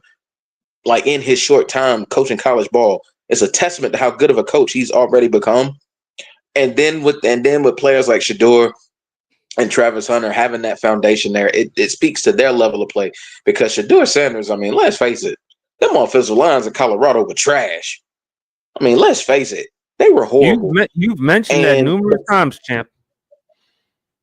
That offensive line was horrible. And the fact that he was still putting up these ridiculous numbers and putting himself in Heisman Trophy candidacy, it just speaks levels to how good he was and at his time in Colorado. So I definitely, even though I completely understand where Deion's come from, because it's putting a spotlight on individuals and not necessarily the school as a whole, I completely understand. And I do not have a problem with Shedeur and Travis Hunter getting their numbers retired, because ultimately they would have anyway. The impact they made on that school, bringing them notoriety, damn near getting them into the college football playoff. I'm not going to. I don't have a problem with them getting their numbers retired. Ultimately, it was going to happen anyway. So I guess the AD figured, let's go ahead and get out of the way. It's going to happen eventually anyway with the impact they made. So yeah, this is I think this is just one of those situations where yeah, people need to really, stop talking. Like if people are definitely gonna come out and say, what did they do to get their number retired and They didn't do enough to get their number retired, and yeah, just shut that up. We ain't trying to hear you. We're not trying to hear that. Because you have to look at the impact they made for that university. It's not yes, it's about, succeeding and all that, but just look at the impact they made for that school. Putting them on the map and just putting so many eyeballs on the University of Colorado. Like, I mean, and it's not like Colorado. See, and the thing with Colorado, it's not like they haven't had good teams between the Cordell and Westbrook squads to now. I mean, they've had runs. I want to say they had at least one BCS run with the old play. If you want to say old bowl playoff system, they had at least one BCS run. So I mean, it's not like they've had good teams, but it's just it was so few and far in between for them to come in and just make immediate impact.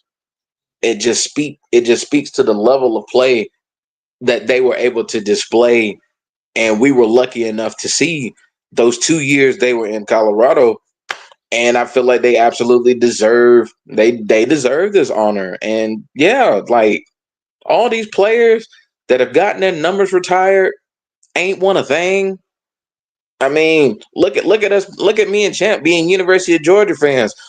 All the names that got retired between 1980 and before they won those last two national championships. So you ain't finna sit here and tell us we pretty much experienced that firsthand. We experienced that firsthand. The names that have gone up in basically their ring of honor, their hall of fame for the University of Georgia, not having a national championship on their resume, and there are plenty of names in other schools that didn't win championships, but have that number retired. So to those that are going to try to knock these guys down, talking about what they did and what they didn't do, y'all can save it because I can guarantee you your favorite university got their fair share of players that are in their ring of honor or hall of fame don't have a ring to save their lives. So we need to kind of the selective outrage, the selective criticism. I think a lot of people out there that are going to bring it need to just save it before you start, even though I know it's going to come. But you really need to save it before you bring it out, because honestly, you really kind of crying over spilt milk at this point. It's really pointless to really say anything when, like Champ bringing up the point, too many players have gotten that type of recognition, don't have a national championship to save their lives, so they really need to just save it. Grant?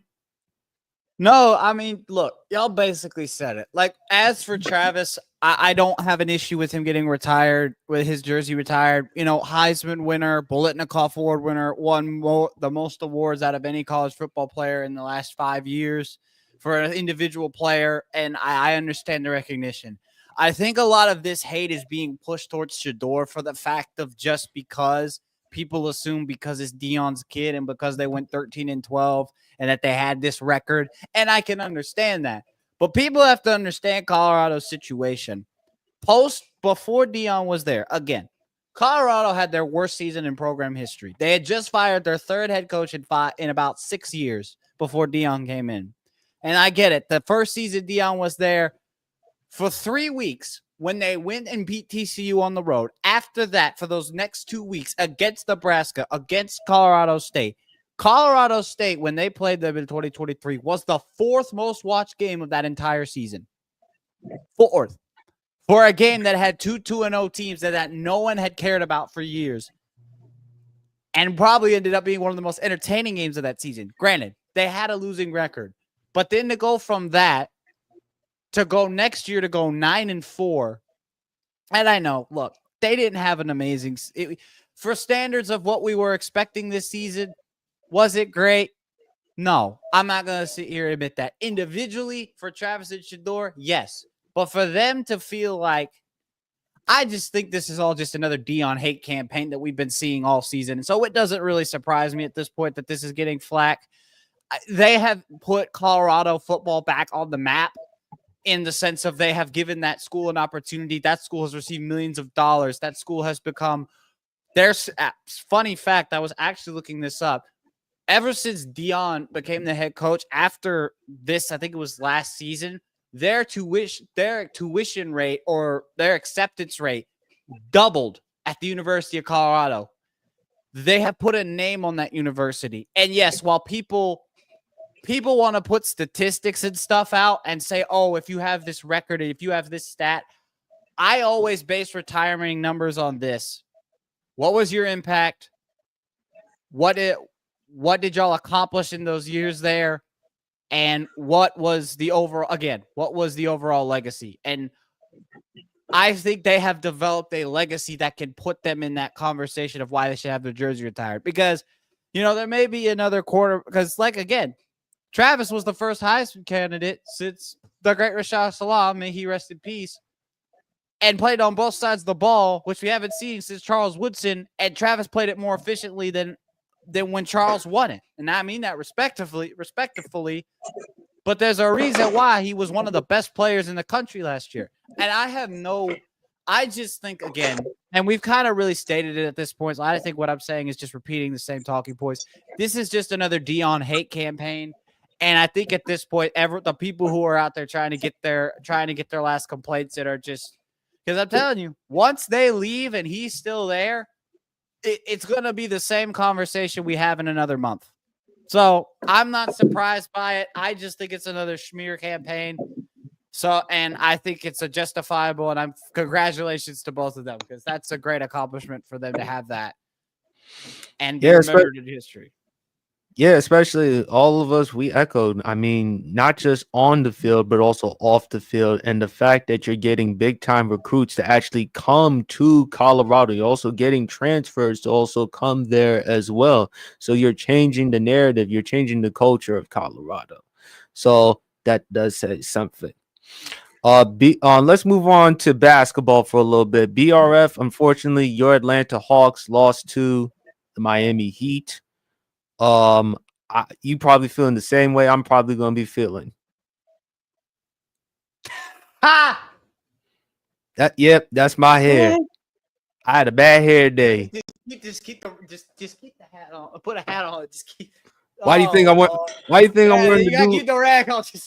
Your hair. Why do you think I'm wearing the do rag on me? Ah, damn, Edward Scissorhands, what the hell help your hair? That's my hair. That's when I was getting my hair braided and stuff. Champ. Bobby head rag top. Bobby head rag top. Bobby head rag top. Bobby head rag top. See, champ, you think I think I make fun of you and everyone else. I also make fun of myself as well too. Ask Mama PSP. God damn, what did you do? You usually have your hair all braided up and shit. Do you know how much money I get?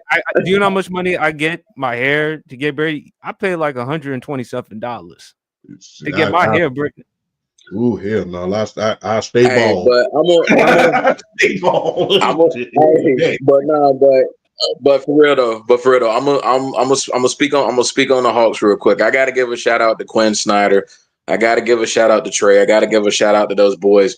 All the things they had to go through this year, the really, really slow start, losing Jalen Johnson, Jalen Johnson's well on his way to becoming a perennial all-star at power forward. That boy is that good already, and to lose him the way they did.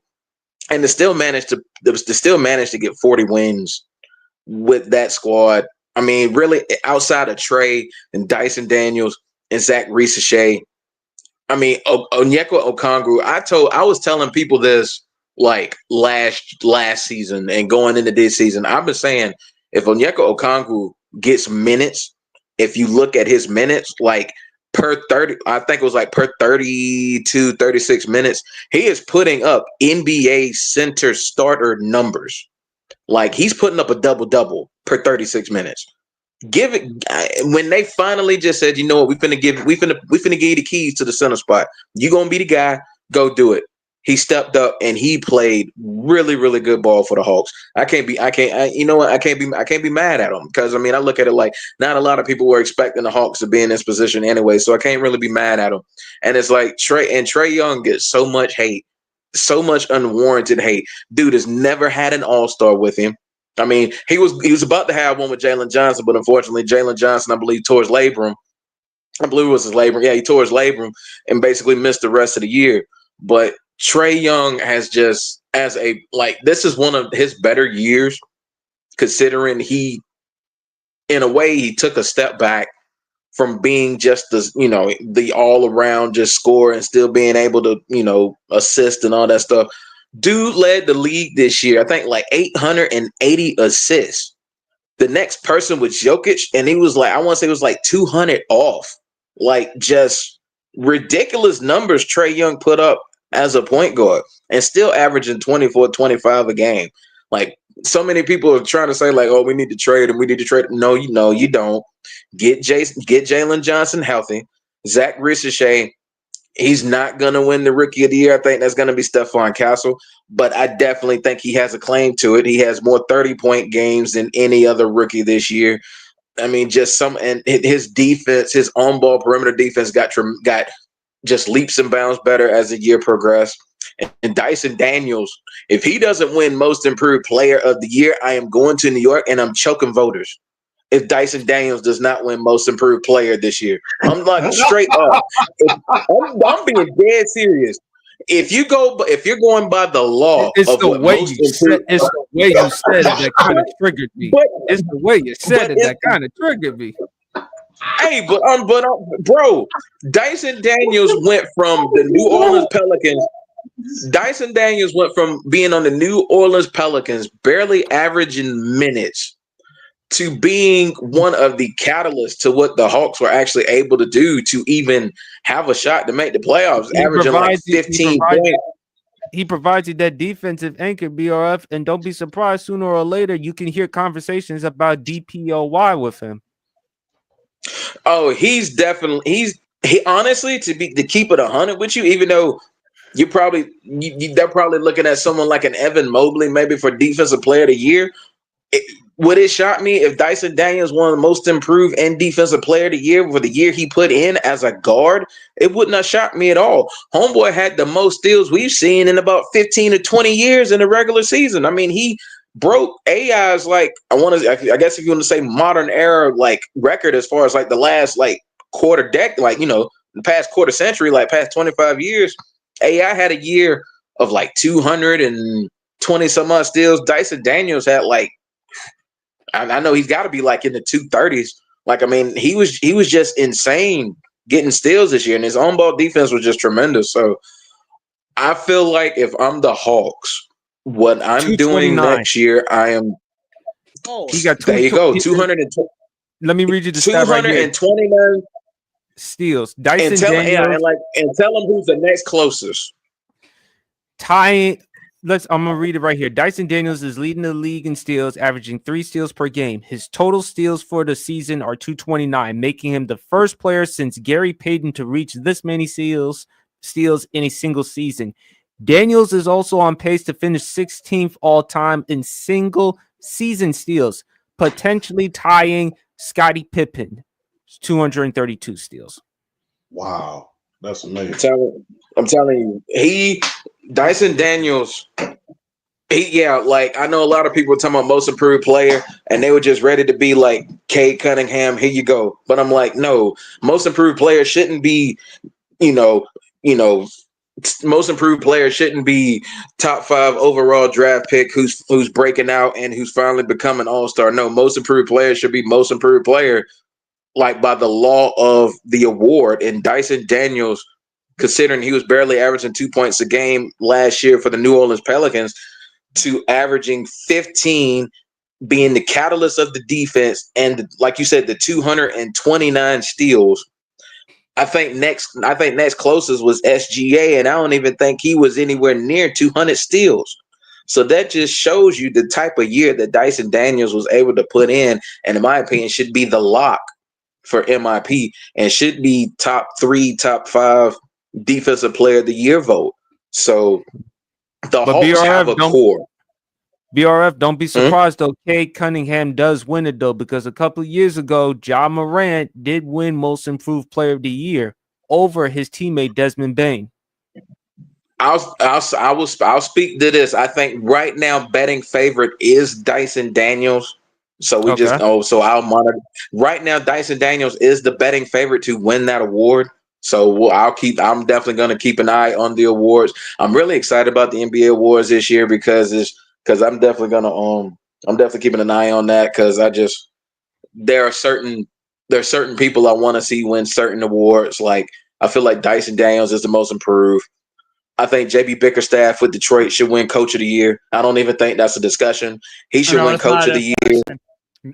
I don't think He that's. I should don't win think that's a it discussion. after what he's done for that What he's done for- Can you Oh my God. imagine? Yeah. Do you have to remind folks how many consecutive games that they lost the year They lost before? like 30. I think they almost hit 30. bro. And then Bro, the they had Kyle Kuzma making tweets talking about don't be that team, don't be that team. Well, we kind of know how his situation went, but that's another discussion. But even still, though, like, yeah, shout out to JB Bickerstaff. I think he should be the unquestioned, undisputed Coach of the Year. But the Hawks, for people saying that the Hawks are a directionless team, they have a core. You got Trey, who's still only 26. You got Jalen Johnson. You got Dyson Daniels. You got Zach Risache. You got Onyeka Okongwu. All guys in their early to mid 20s. They have a young core there, and they need a veteran to kind of get them over the hump. A lot of and I think the biggest rumor with the Hawks, is crazy as it's gonna sound, but if I'm a Hawks fan, I don't know if I necessarily want them in Atlanta. It would be interesting. I'm monitoring the Kevin Durant situation in Phoenix.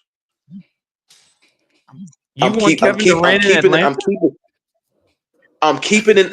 Trae Young needs he needs a scorer that can take some pressure on him. I'm monitoring that situation. It would not shock me at all if Atlanta tried to take a swing at him. And he's been rumored. It wouldn't shock me at all if they took a swing at him. I think a more realistic thing would be like a Michael Porter Jr. if they wanted him. I think it would make a lot of sense. Him and Trae Young are boys. They go back to like All-American days or whatnot out of high school. They go back to that AAU and all that. So it wouldn't shock me at all. But I think the Hawks need to take a swing and get a big time score to put next to Trae Young as opposed to trading him and blowing the whole thing up. I think that would be the easy route to go, and I don't think they should do that. But shout out to them for getting 40 wins when a lot of us didn't think they were going to get that many. The injuries, all the adversity they faced to even still have a shot to get there. Shout out to him. But shout out to the Miami Heat. Tyler Hero is just a dog. Tyler Hero is a straight monster. It's like Jimmy Butler left, and he just 37 took his game to Tyler Hero just took his game to a whole nother level after Jimmy left. So shout out to him. And all those people that were saying Austin Reeves was better than Tyler Hero, I'm gonna need all y'all to shut up pronto, because he's not. Big homie, undisputed world champion. You are the diehard Los Angeles Lakers fan. You got the Minnesota Timberwolves. We expect the Lakers to take care of the Timberwolves. I'm going to ask you, diehard Laker fan. I know you in your room. You probably have a Shaq or Kobe jersey somewhere around your room. Is this the year that the Lakers get to the finals? I will say yes, we can. And the reason why I say that is because some of the top teams are in disarray at this point. If you really look at guys who could compete with us, Jokic, his team is in disarray right about now because they just fired the darn coach, a championship coach. When you look at John Moran and his team, although they performed pretty good, their coach just got fired. There's questions about his playoff experience. So there's disarray to add along with the talent that you have. You have LeBron, Austin Reeves, and Luka. So I believe that we can make a run to the finals.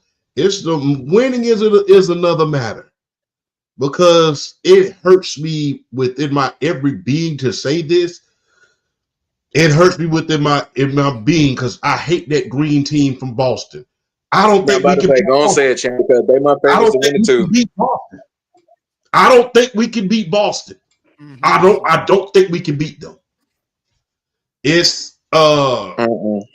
I don't think we can beat them. I mean, this is not if when we saw the 08 Lakers, I'm like, we got a chance to beat them. I don't think this Laker team can beat Boston. This is the first Laker team that I ever just looked at and said, because of their bench champ, because of the fact that Boston has a better bench compared to the Lakers, because of the fact that the Celtics have been there now, they recently won the championship. Is it because they know how to utilize Luka? and the championship experience. JJ Redick doesn't have the championship experience that the Boston coach already has. You know, not just as a head coach, but as an assistant as well. He's been in this situation not once but twice. So, not to mention, like I said, it's going to be hard to stop the big two and Jaylen Brown and Jason Tatum. Like I said, don't forget Derek White. Derek White. Yeah, Mr. Halline, yeah. But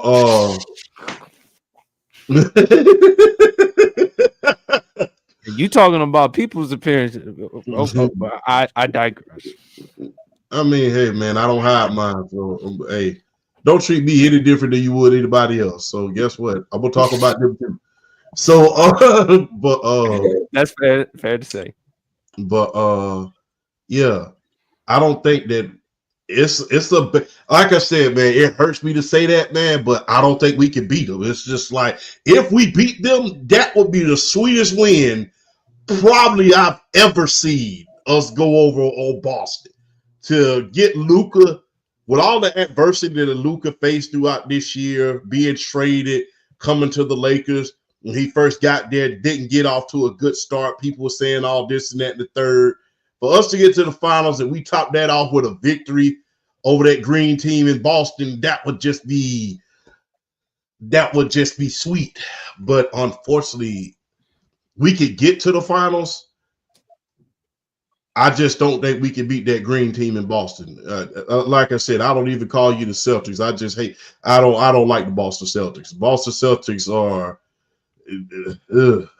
they worse to me than how Florida is to Georgia. It's like, I guarantee you, I guarantee your ass, if the Lakers win the finals, I'll probably see you at Waffle House. Oh, you're gonna see me at more than the Waffle House. We going on a 5-day binge if that happens. we going on a 5-day binge if that. We going to Denny's. We going to Captain D's. We throwing the rule book out the window if that happens. So, but like I said, I don't think that green team in Boston. Chap gonna put himself in the coma. Them boy win the championship, boy. No, he's gonna. I know what he's gonna do. He's gonna ride his car. He's gonna hang out with Charles Barkley, and they're gonna go to Krispy Kreme when they see that hot sign. Yes, indeed. We gonna damn near wreck the car when we get over there. But in order to get into the other light, but I don't think that green team in Boston. I don't think we can beat them, and I think we can beat some of the other teams that could come out of these. I think that we have a sporting chance in order to beat the Cavaliers. But that green team in Boston scares me if the Lakers were to make it to the final. I think we can make it. Beating that green team is a whole nother matter. It's kind of like, it's kind of like Superman facing the Hulk. It's like that green team scares me. So yeah, I think we could get to the finals considering the disarray that certain teams are in right about now. Coaches have been fired, things have been done. Injuries have happened. Considering that, I think that we can make it to the final, but beating that green team in Boston is a whole nother matter. And the sad thing about that is nobody's talking about a repeat, which is very, very strange to me. I don't understand it. Everybody knows these guys just won a championship just last year.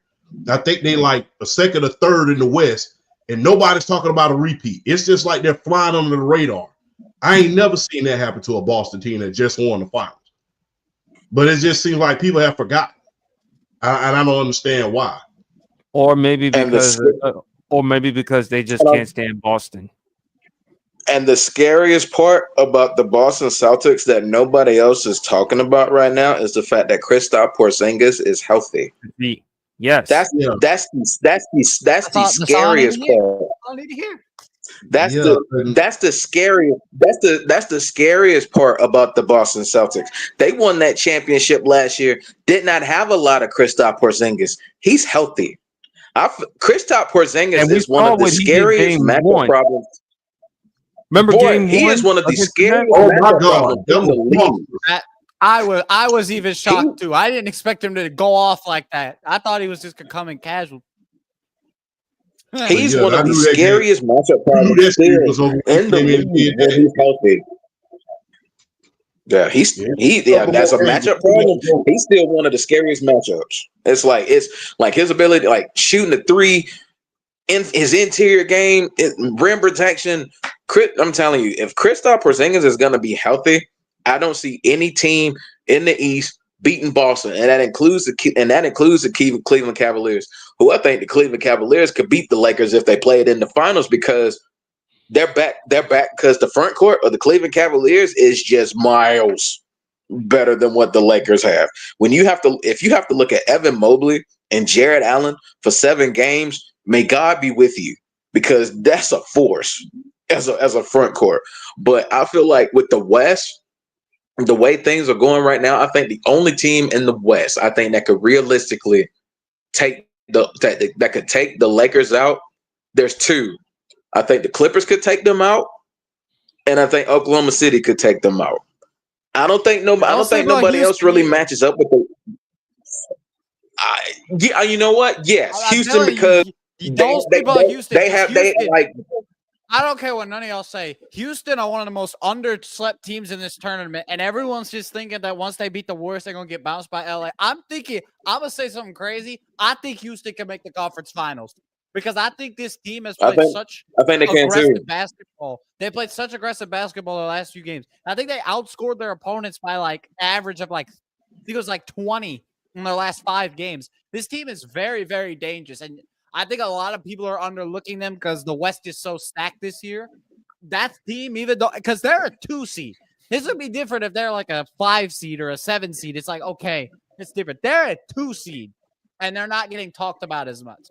They can make a run, and so it's how I like Houston. I'm with you on that. I think Houston could get to the conference finals as well, and it's strict. Like I said, I think a lot of this year in terms of the playoffs is going to be predicated on front courts and how the front courts play in the playoffs this year. I think these front courts are going to be vital in terms of a team winning a conference championship, winning an NBA championship. And with Houston and having Sengun and just his growth as a center, and then you still have Jalen Green, Fred VanVleet, he's not new to this. He's true to this when it comes to the playoffs and being clutch. I mean, look at what he did with the Toronto Raptors and taking out the Golden Warriors in 6 in those finals. Granted, you can say, oh, well, KD got hurt. Don't matter. Toronto still took him out. That ain't even the point. Toronto beat him. And Fred VanVleet was a vital part in that Toronto Raptors team winning that championship. And not to mention Amen Thompson, who's like one of the freaks of the National Basketball Association. His ability defense, to run the court, his defense is like, bro, one of the best wing defenders in the league. Amen Thompson is a freaky athlete. To have him with an Ime Udoka there, who also is known for defense. Exactly. No, I'm with Grant. I'm with Grant. I think Houston has a very good shot to get to the conference finals. They play a really good style of ball that's going to translate really, really well into the playoffs in terms of their aggression, their ability to play defense, their ability to shoot the ball from 3. It's going to translate really well into these playoffs. It would not shock me at all if Houston got to the conference final. It's not going to be a cakewalk, as a lot of people are thinking for the Lakers. Now, it's just that LeBron and Luka, man, it's just when you say those names on the same team, ultimately at the end of the day, sometimes it's like, regardless of what your matchups are, sometimes the superstars are just going to show up and take over when it matters. And Luka has shown an ability time and time again to step up in clutch situations and big time moments. Same with LeBron. So don't be shocked if they just got there just off of sheer will from their superstars. Just don't be surprised if LeBron or Luka just we're gonna 2-man this one to the Western Conference Finals, to the NBA Finals. Just don't be shocked if they 2-man this thing to the NBA Finals, because LeBron being 40, still being as good as he is, and Luke being a top 3 player in the world. So I mean, don't be shocked at all if they 2-man run this thing. It's been tremendous watching them play with each other. It's been like a beautiful thing to watch them play basketball side by side. But the concern though with the Lakers though is going to be interior with the big line, because they were the front court, the center. Remember who was the center that they were supposed to get in Charlotte that got reneged? It was they were trying to get Mark Williams from Williams from Charlotte, and it got reneged, I think, because he was hurt. Right. Because he failed his physical. Yeah, he failed his physical, and then they had to pick up someone on the free agent market as a last minute buy to just have a center. Right. So I got concerns about Jackson Hayes. I know he's athletic, he can get lobs and stuff, but at the same time, he's gonna have a problem if he's gonna go up against Oklahoma City, particularly with Chet Holmgren. That's gonna be he's a traffic cone on defense. He's a traffic cone on defense as a center. It's going to be a problem. But the series I'm interested in seeing, albeit because I'm the New Jersey Genius, 40 minutes away from here, Detroit versus New York. Oh, because the New York Knicks, that might be my favorite series in the first round. I'm not even gonna lie to you. Because Detroit, for those who may not know, they haven't even won one playoff game since 2008. They've been swept. I know, champ, that a long time. That was the last time, and that was the last time they went to the Eastern Conference Finals. That's what the last time they've been to the Eastern Conference Finals, when they lost to the Boston Celtics in 6, and that's the last time they've won a playoff game. New York doesn't have the best record going up against teams that are 500 or more. If you look at the regular season, they are 1-3 against the Detroit Pistons. Lakers, they're 0-2. If you look at the Celtics, 0-4. If you look at the Warriors, 0-2. They don't have the greatest record in the world going up against teams that are 500 or above. They're 2-0 against the Nuggets. And they're also 2-1 against the Pacers. They're 1-1 with the Houston Rockets. 0-2 against the Thunder. I'm interested to see Cade Cunningham, first time in the playoffs, JB Bickerstaff, the coaching. I love Tom Thibodeau because going back to his days in Chicago. But what's going to be the problem with Tom Thibodeau? He's known for running players under the ground. Plus, Cat, how is he going to handle the playoff situation? He's had some performances here and there, but with the New York Knicks, I think it's going to be nice. And I think I actually have the Knicks winning this series by at least 7.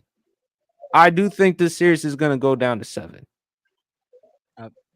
That makes sense. I think so. I think my biggest concern with New York is honestly the thing that I think New York has done especially well this year is they've been able to win the games that they're honestly favored to win. But when it comes up against the big giants later in the postseason, or especially in this season, they've struggled. Cat can't score. Jalen has difficulty protecting the basketball. The team has difficulty shooting. It's one thing to beat up the easy teams like the way they have. But when you go against these giants, especially in the Eastern Conference, and a lot of people aren't really talking about the Eastern Conference because the West is always like every year, West is always stacked.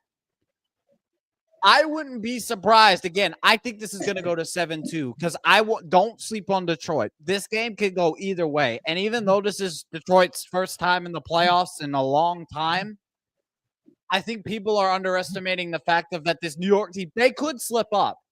It's the same thing we saw last year when they got to play the Pacers and they got to Game 7 and it was in the Garden and everyone thought, oh, there's no way they're going to fold, and they got blown out. And it's like they got Cat because they needed a big perimeter, right? Cat has been that necessity of that perimeter defense. That's what New York needed.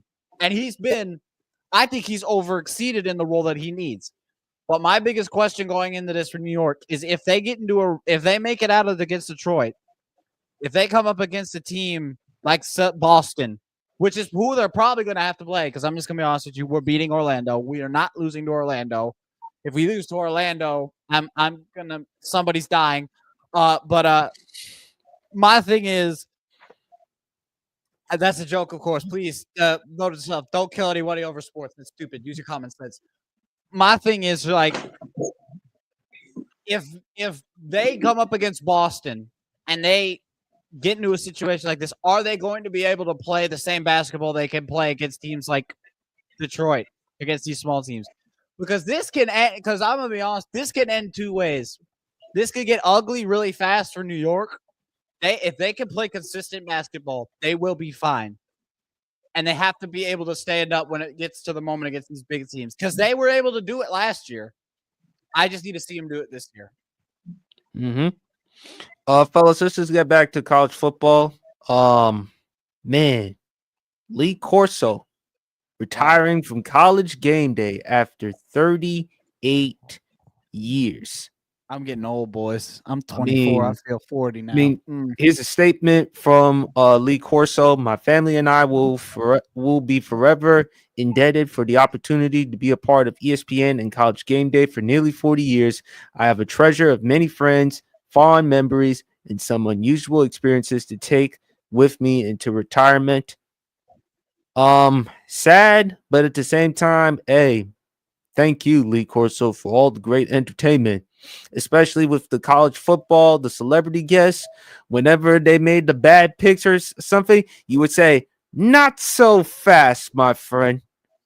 I love Lee Corso, especially with the Ohio State Buckeyes, the headgear that he was wearing, the Ducks. Oh, man, Lee Corso, man, he just made it so exciting. And he was one of the reasons why I got back into watching college football, as well as my stepfather. Because when I was like 13, 14, 15, I was just NFL, college football, college basketball, NBA. But my stepfather, Joe, shout out to Joe, he told me, nah, you need to go watch some college football. You need to go check out the atmosphere.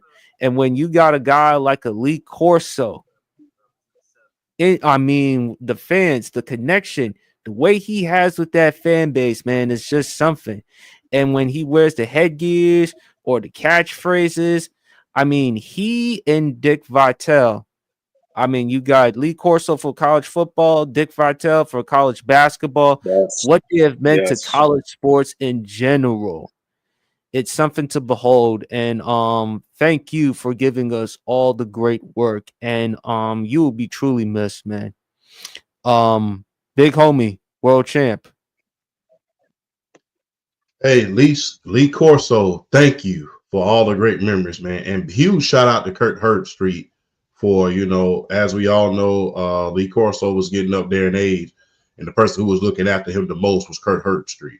So huge shout out to him, man. So huge shout out to Kurt Herbstreit, because, if you was looking at it from behind the scenes, was got love kind of pulling the curtain back. They say that Kurt Herbstreit definitely looked out for the coach Corsi. Let's not forget. Now, although he was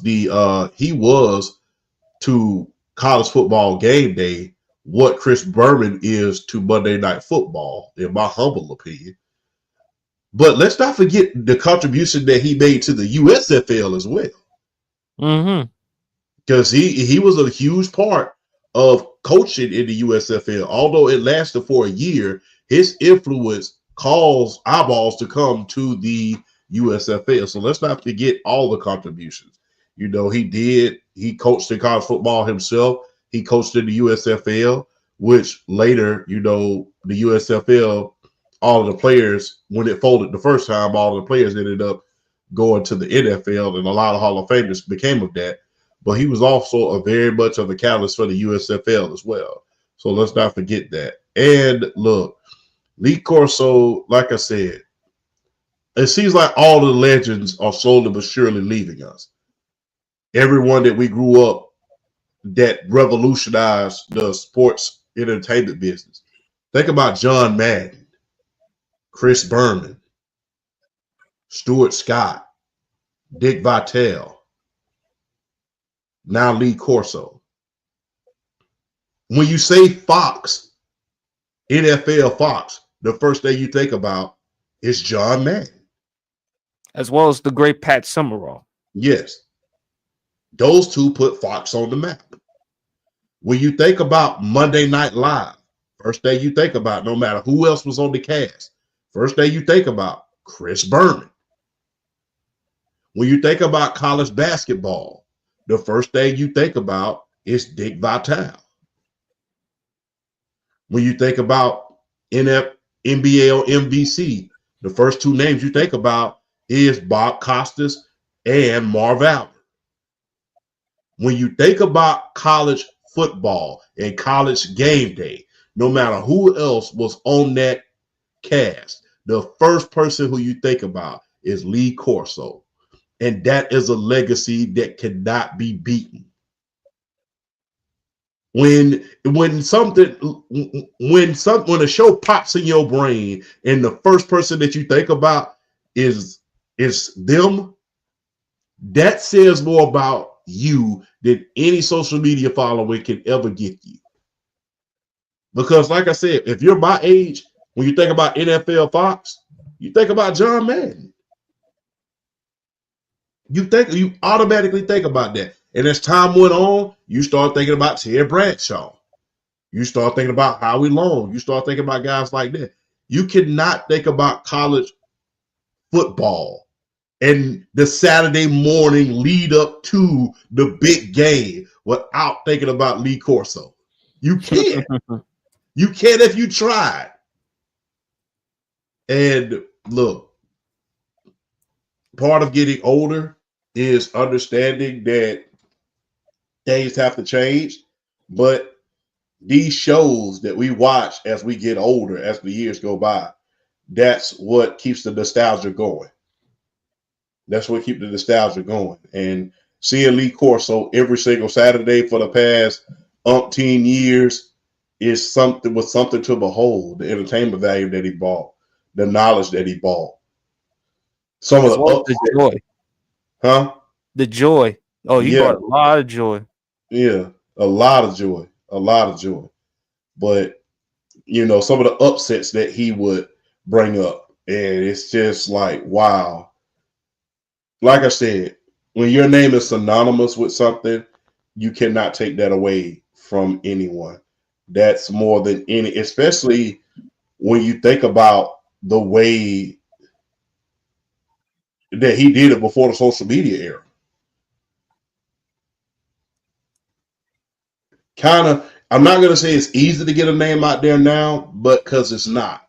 But back then, when your eyeballs was on the television all day long for college football, and you saw those big names, the John Maddens, the Pat Summeralls, the Howard Cosell, the Dick Vitale, those guys, and then you thought about Lee Corso and you could put them in the conversation with them as well, that's something that no following can buy. And that's amazing, man. Coach Corso, hell of a career. We enjoyed you. We thank you. We salute you.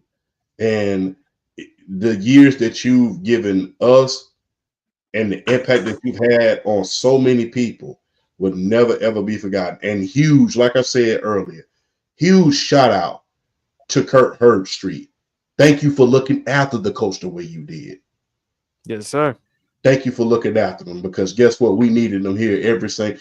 Having him on college football Saturday every single year thus far is something to behold, man. And it seems like we lost two legends this year as far as on television is concerned. Because remember, he wasn't the first to retire, man. Remember, Jimmy Johnson had his farewell tour and he retired. So first, Jimmy Johnson, who's been a mainstay at Fox for so many years. Now Lee Corso, who's a living legend. So congratulations to those two magnificent gentlemen, man. The impact that you've had on sports and entertainment, not just in college, but the USFL, would never be forgotten. Boy, man, it tells us, champ, that we've been blessed. with so much great talent that we've had in some of these major networks, ESPN, Fox, CBS, and so much more, man. And of course, unfortunately, he passed away, the late great Greg Gumbel. And man, I still miss him. March Madness, so much more, man. But I love watching Lee Corso every morning, like 14, 15 years old, getting up straight from bed, having my cinnamon toast crunch, just listening to Lee Corso and Kirk Herbstreit on College Game Day. That was fun back in them days when you were a kid. But Grant or BRF, whoever wants to go. I'll go. You go. College Game Day has just been one of those staples of the whole sport as a whole. And I know the show has a lot of people think the show is, regardless what you think about the show in this day and age, I still think the fact that Lee Corso has been able to do this job still at his age is very, very impressive. I have found that very impressive.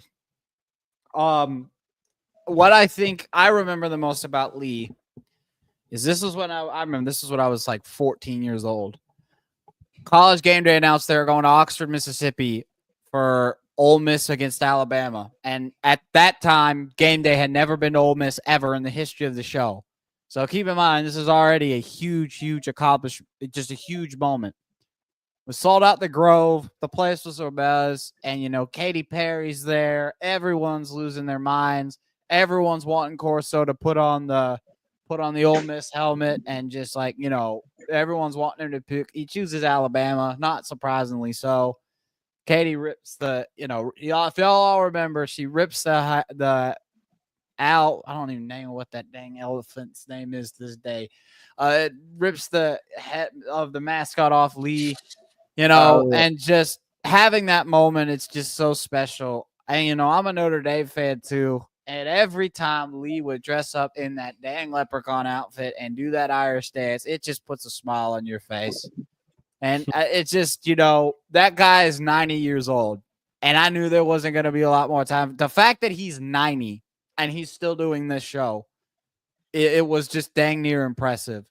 So, and it's kind of ironic that the last game that he'll be doing, which I hope is Miami versus Notre Dame, because it would be great to just see him put that Irish gear on one last time and just see him do that dance. Lee is just one of the staples of that show. And, they brought in Pat McAfee, and he's done an amazing job too and really brought life back into the show. But I don't ever think there will be somebody to replace Lee Corso and just what he's given to that show. Because I don't think without Lee, there is no College Game Day. So congratulations to Lee. And I wish nothing but the best for him. And I hope he continues to be here for a long, long time. Because, he's just been a tremendous joy for all of us college football fans. And I wish nothing but the best for him. And congratulations on an amazing career, because you deserve it 1,000%, my friend. BRF. There are a few sports personalities that we've been blessed to witness that we can honestly say were blessings to us, were gifts to us in terms of what they mean to us growing up watching sports. Lee Corso is a college football, as Dick Vitale is to college basketball, as the NFL on Fox crew is to the NFL. Same thing with John Madden and Pat Summerall.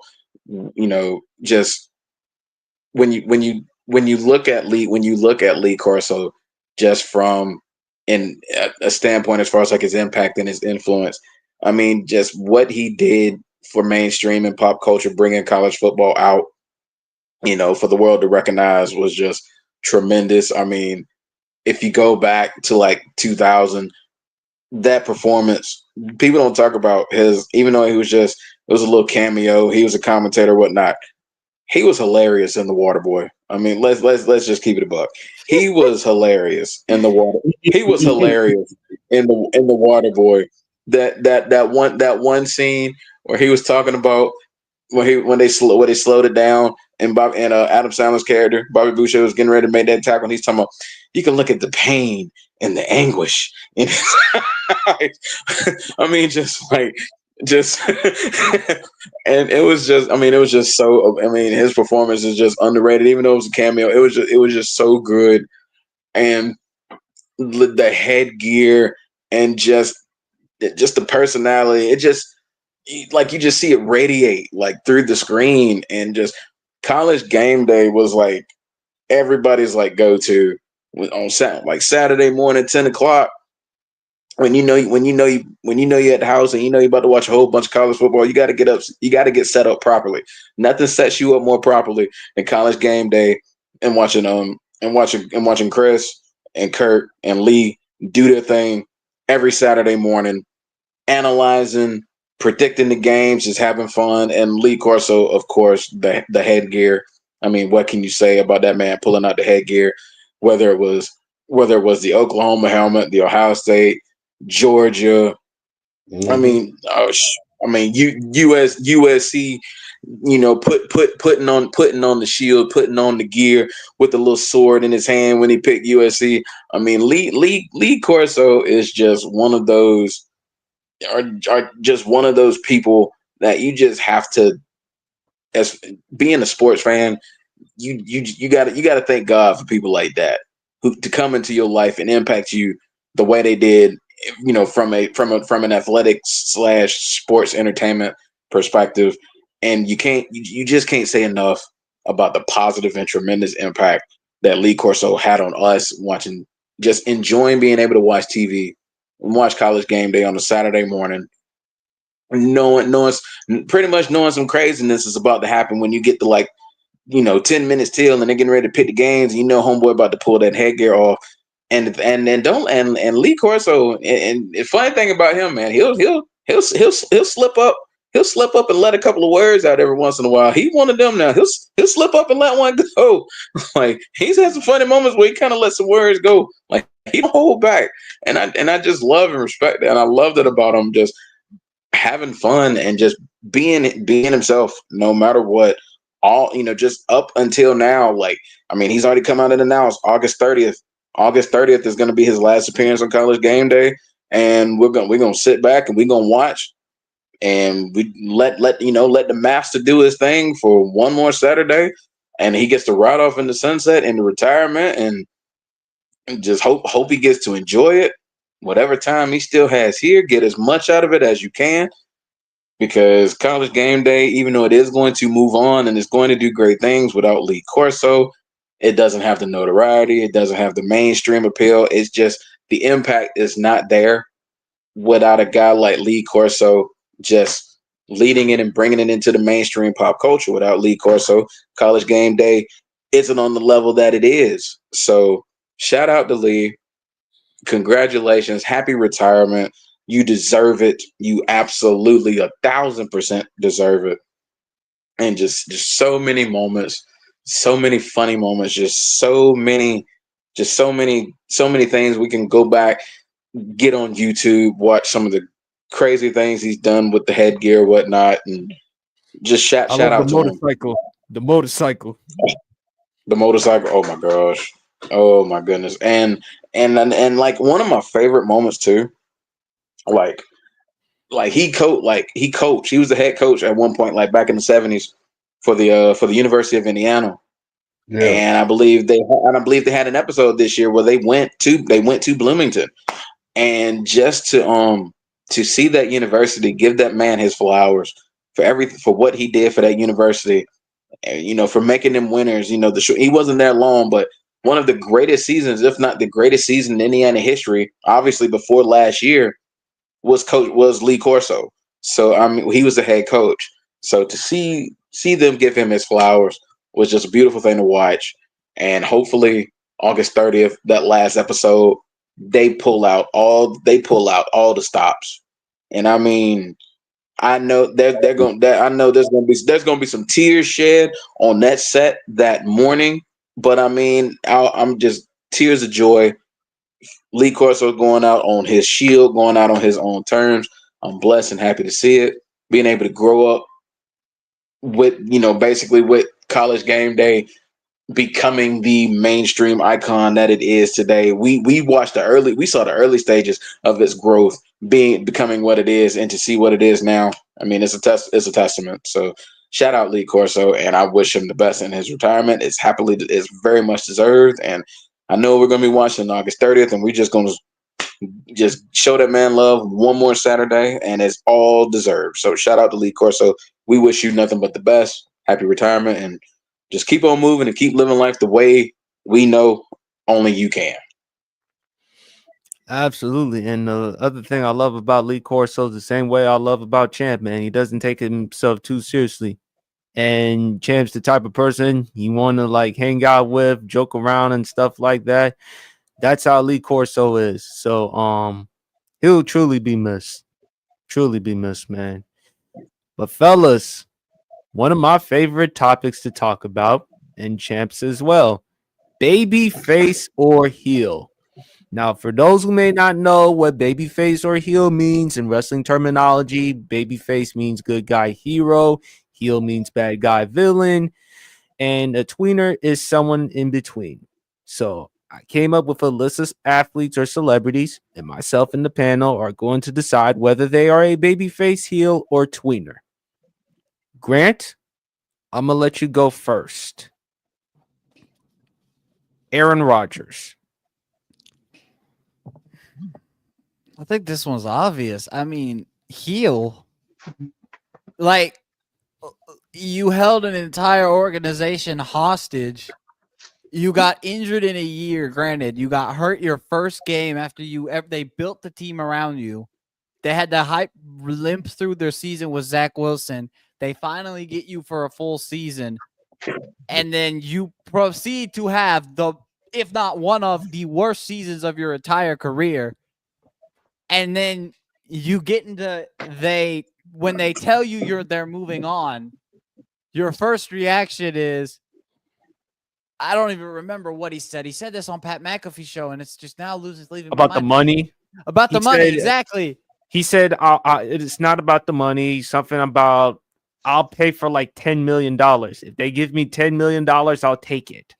Ha, liar. But yeah, the dude is like wandering in QB purgatory, hoping that the Steelers will make up their mind. He's a heel. There's not really a dispute on this one. BRF. Yeah, Aaron Rodgers is definitely a heel. I mean, I guess the thing that really kind of rubs me the wrong way about Aaron Rodgers, I understand having a belief and having a confidence and, and playing a position and feeling like you can still play it at a high level. I can admire that and I can appreciate that. But we saw you last year. We saw you last year with the Jets. And those numbers, even though you look at those numbers and you're like, oh man, well, he had a decent year. He had a good year with the Jets. Oh boy, y'all gotta dig deep and look into some context, because Aaron Rodgers had some bad games last year. I mean, he looked his age last year. So the Jets doing the right thing and moving on for him, and just what's been going on since, like, I ultimately do feel like Pittsburgh is probably going to mess around and sign him. I really do. I feel like they're going to sign him. But I mean, it's just like the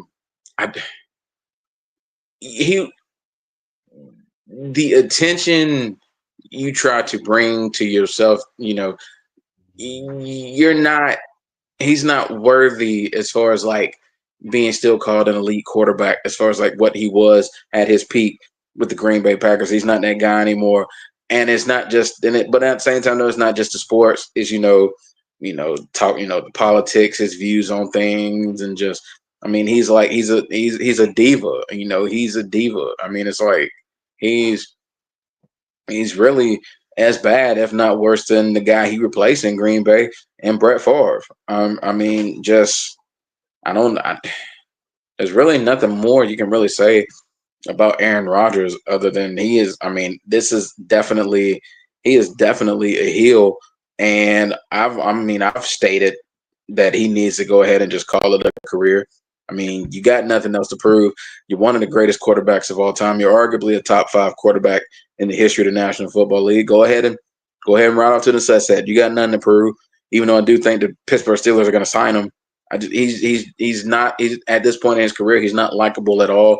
There's nothing about him that can even persuade you to like him a little bit at this stage in his career. I mean, he is a definite heel. There's nothing tweener about him. There's no gray area. He's a heel. He is not a very likable person right now in any facet. So, I mean, hey, if you support him, that's your choice, and I'm not gonna sit here and criticize you for it. But the man ain't nothing but it. He's a straight up laced, flat out. Just he's a heel. I mean, just no ifs, ands, or buts about it. I don't know if I want to ask Champ this question. I think we know exactly what he's going to say. Do you want to say it, Champ, or you want to like move on? He's a heel, and it's not just the arrogance, because we can print. If you're good enough, people can deal with the arrogance. It's you burning bridges every single darn where you go. It's like everybody you know you had a problem with. Like, come on, bro. What kills me about this is if he wasn't a quarterback, we would have been hearing about his attitude more and more. I will say this again. If he wasn't a quarterback, you would have heard about his diva attitude more and more throughout his career.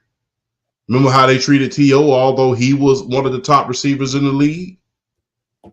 And how he would burn bridges everywhere he was going, getting coaches fired, doing stuff like that.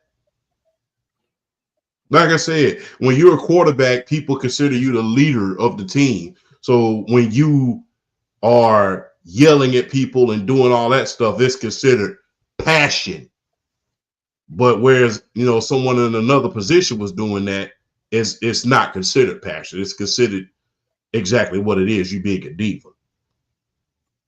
Not to mention the things that you said about Jimmy Kimball, the things that you said about Travis Kelce when it was unwarranted, the things that you did in the media, how you tried to deceive the media, got caught in a lie, and then,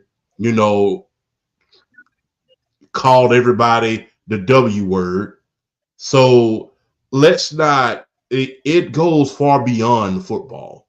Like I said, if he was in another position, like if he was a running back or a wide receiver or even a linebacker or a defensive player, you would have heard about, people would have been calling him a diva a long time ago. Like I said, and T.O. is a prime example of it. Was at the highest level for so many years, but yet they criticized the crap out of him. But because he was a quarterback, he got the benefit of the doubt, although he had problems with Mike McCarthy, although he had problems with even Matt LaFleur before he left the team, got Robert Saleh fired. Remember what he did Thursday night game against the Patriots? Remember when he pushed them? Yeah, remember he pushed Robert Saleh. If any other player outside of the quarterback position would have done that, that would have been a whole nother story. If T.O. or anybody else or anybody outside of a quarterback would have done that, it would have been a whole nother ball game. But the quarterback sell the tickets. Let's just keep it real. So yeah, he is a undisputed heel. And the thing about it is, he's been a heel for a long time. It's just now that you can't camouflage it with his ability. Mm-hmm. It's kind of like one of those little snobby little idiots that you see in high school.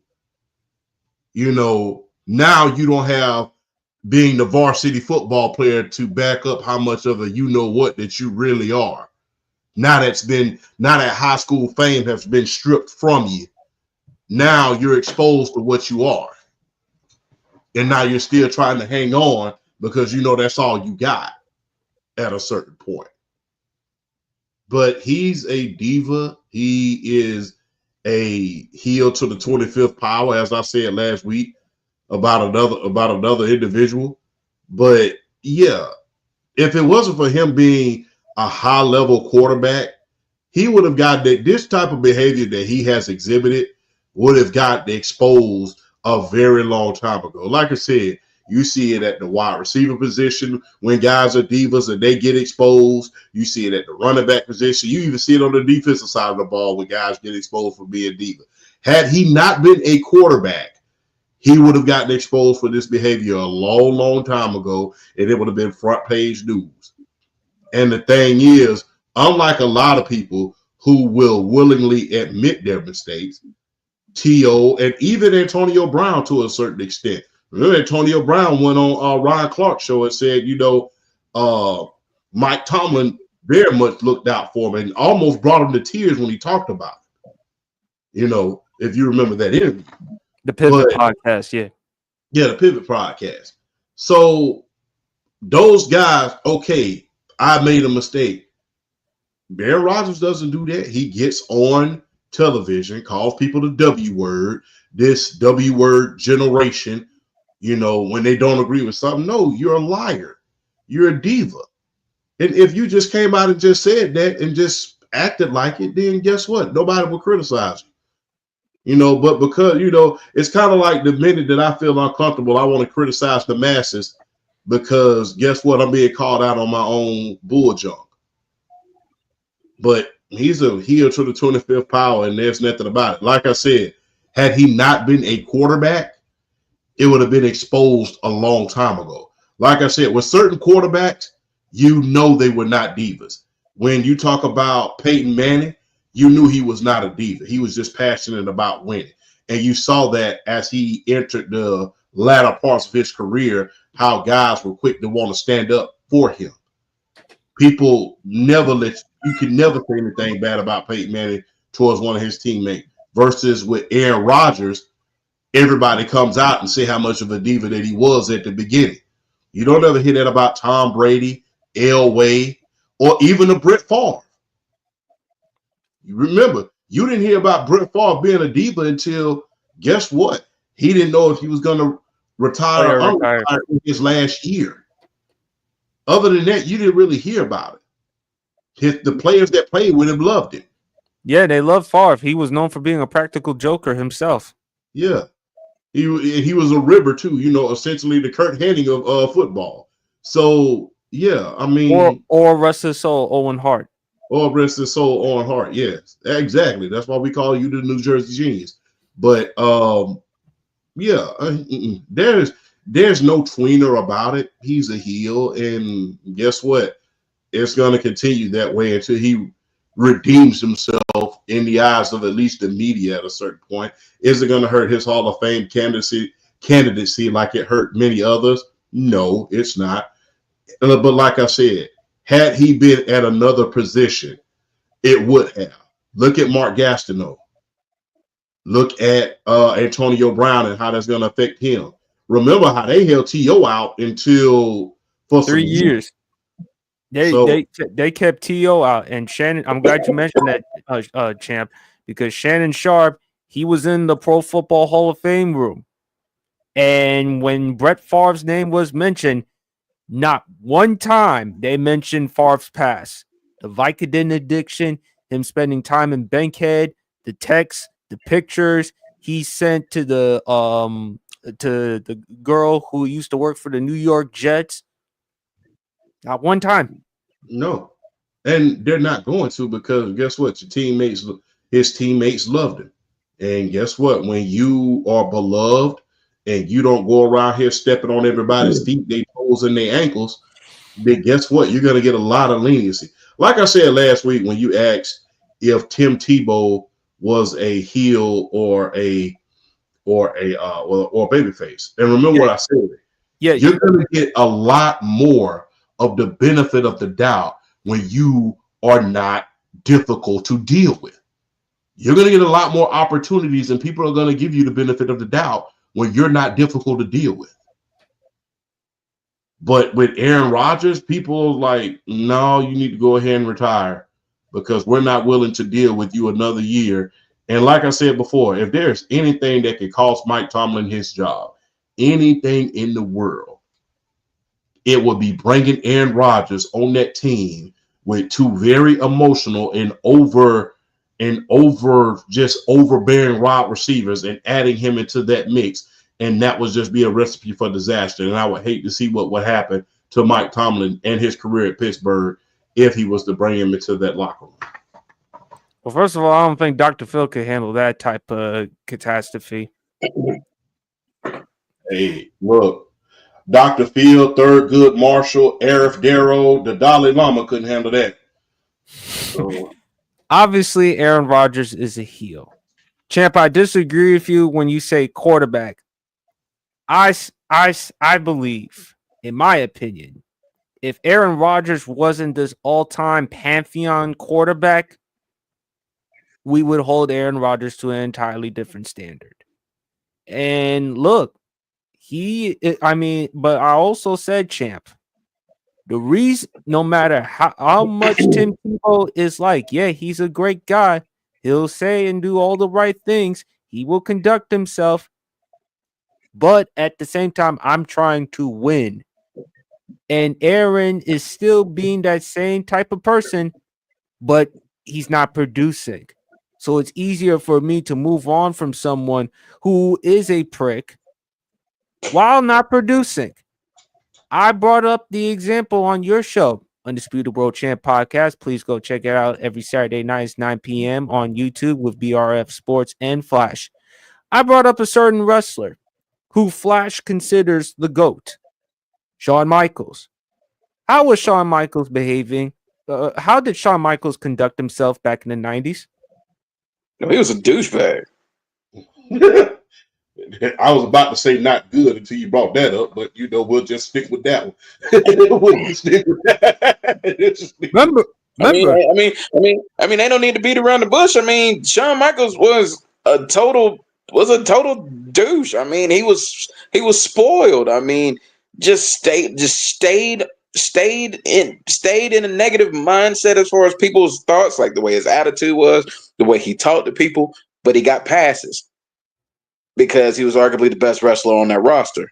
So, I mean, and also Vince, him and Vince, the relationship that they had, and plus Flash, to validate my point, he brought up the Undertaker.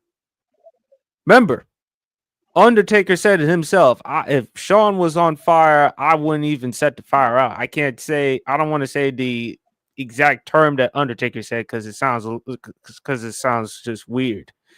But remember, Champ, and you said this yourself, and you've brought this up numerous times. Undertaker would have done something to Shawn Michaels had Shawn Michaels not dropped the belt to Steve Austin at WrestleMania 14. He was in gorilla position. And look, Shawn, at the end of the day, I'm trying to win. Regardless how difficult you are as a human being, as a person, I can put that aside. And I'm going to say, look, I don't have to be friends with this dude. I don't have to get along with this dude. But at the end of the day, I know he can work his ass off. I know he can do the job. And to me, that's all that matters. I put my personal emotions and feelings aside, and I say, look, I know what you can do. I know what you can contribute. Regardless of my issues with you, I'm going to have you. Because if I lose you, who else am I going to find to replace you? Who else am I going to find that's comparable? Aaron Rodgers, no question about it. Back to Aaron Rodgers. He is a heel. He's a heel because he's being an absolute liar. First of all, let's bring up the immunized. When a reporter asked you about the vaccination status, you said, I'm immunized. It's just a simple, yes, I'm vaccinated. No, I'm unvaccinated. And again, I want to make it abundantly clear. I have no problem with anyone not getting the vaccine. I disagree. But if that's something that you don't want to do, fine. Here's the problem. Aaron Rodgers, I don't want to hear terms where he was deceitful or disingenuous. The dude lied. He lied. And I also don't want to hear any comparisons with him and Kyrie Irving, because Kyrie Irving told the truth and was willing to accept the consequences. And there have been other examples of players who decided not to get the vaccine, but at least was willing to tell the truth. Kirk Cousins. Oh, speaking of which, remember last year when we said Kirk Cousins or Aaron Rodgers, which quarterback in 2024 would we rather go with? We rather go with Kirk Cousins, because even though Kirk Cousins is not the talent Aaron Rodgers is, Kirk Cousins' production is decent enough for us to make the playoffs. On top of that, Kirk Cousins is not a prick. Kirk Cousins has said and done all the right things. Even when they drafted his successor, Michael Penix Jr., after paying him a bleep ton of money, Kirk Cousins handled it professional. The first half of the season, the Atlanta Falcons looked like they were going to win the NFC South. Not just that, but perhaps compete in the NFC. At one point, they were 6-3. The second half of the season, they fell apart. Kirk Cousins struggled. They put in Michael Penix Jr. and Kirk Cousins. Did you hear Kirk Cousins complaining, whining, crying?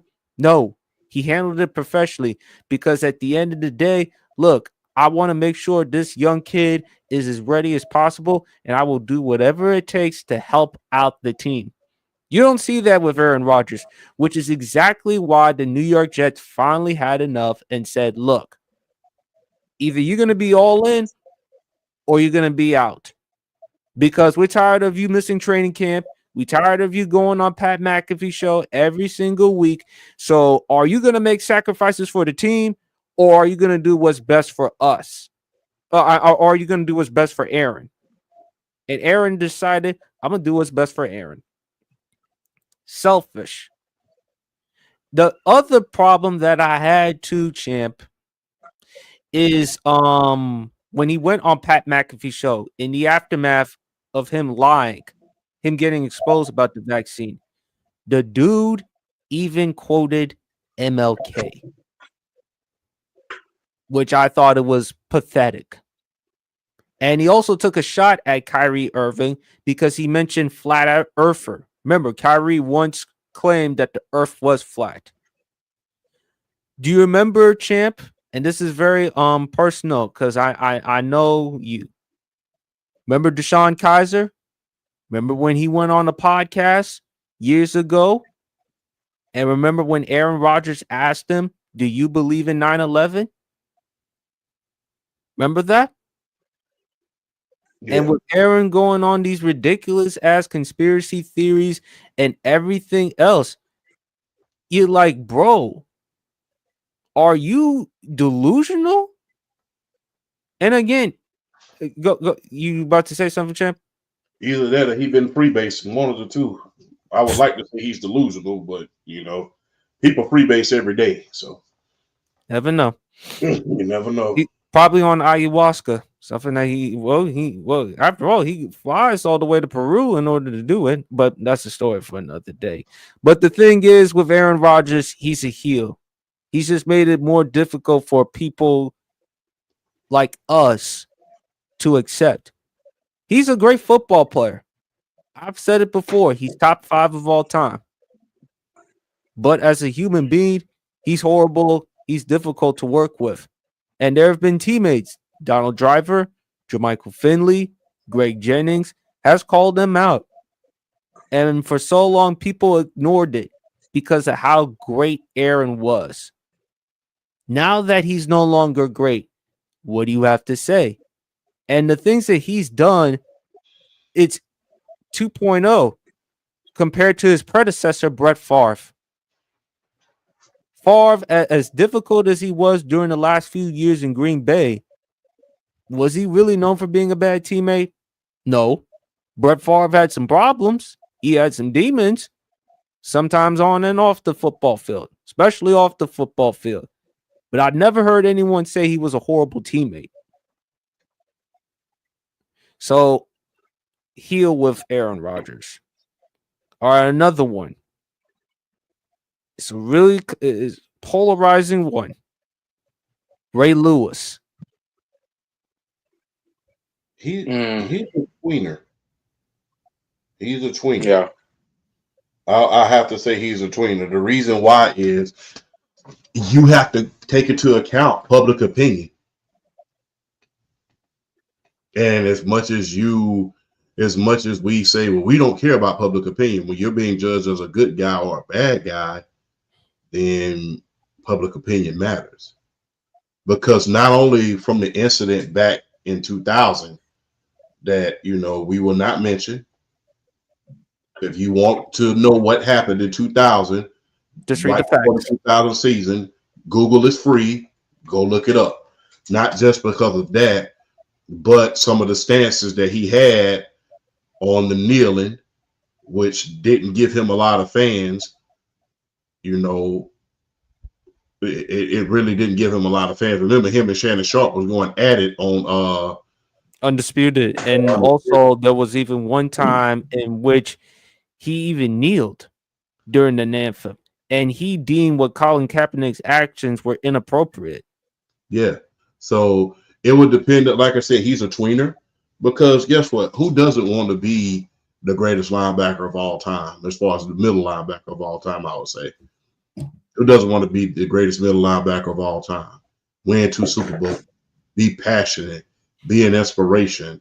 I mean, to have your statue out front of that stadium for years to come, to be synonymous with winning, not to mention your faith. He always talks about his faith and how that got him through what he went through in Atlanta. That always. But as far as public opinion is concerned, you have to say tweener, not just because of what happened in 2000, but because some of the stances that he had, which you can have a stance that's against the masses. You can have a stance against what's popular. Remember, I want people to remember something. Joe Louis was the greatest world heavyweight champion, arguably, of all time. He held the title for almost 20 years. But when Muhammad Ali refused to go in the draft in Vietnam, the person who disagreed with him was Joe Louis. Now in turn, he called Joe Louis certain names because of that. But the thing is, different generation. Joe Louis, during World War II, he enlisted. And not only that, made sure that Jackie Robinson went to officer candidate school. Yeah. So it would, like I said, it's not just, you can have an opinion that's different from the masses, but understand the criticism that's going to go along with that.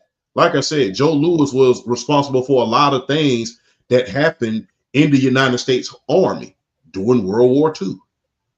So when he disagreed with Muhammad Ali versus when everybody else was taking Muhammad Ali's side, as we saw the whole press conference, when you saw some of the greatest leaders of all time in the community, Jim Brown, just to name a few, Kareem Abdul-Jabbar, just to name a few. Joe Louis did not like that stance. Why? Because he served in World War II, and he himself stated that you could serve in a purpose kind of like I did. Joe Louis wasn't on the front lines in World War II. He was more of a spokesperson and entertainment, put on all types of exhibitions for the U.S. Army. And he felt like Muhammad Ali could do things like what he did.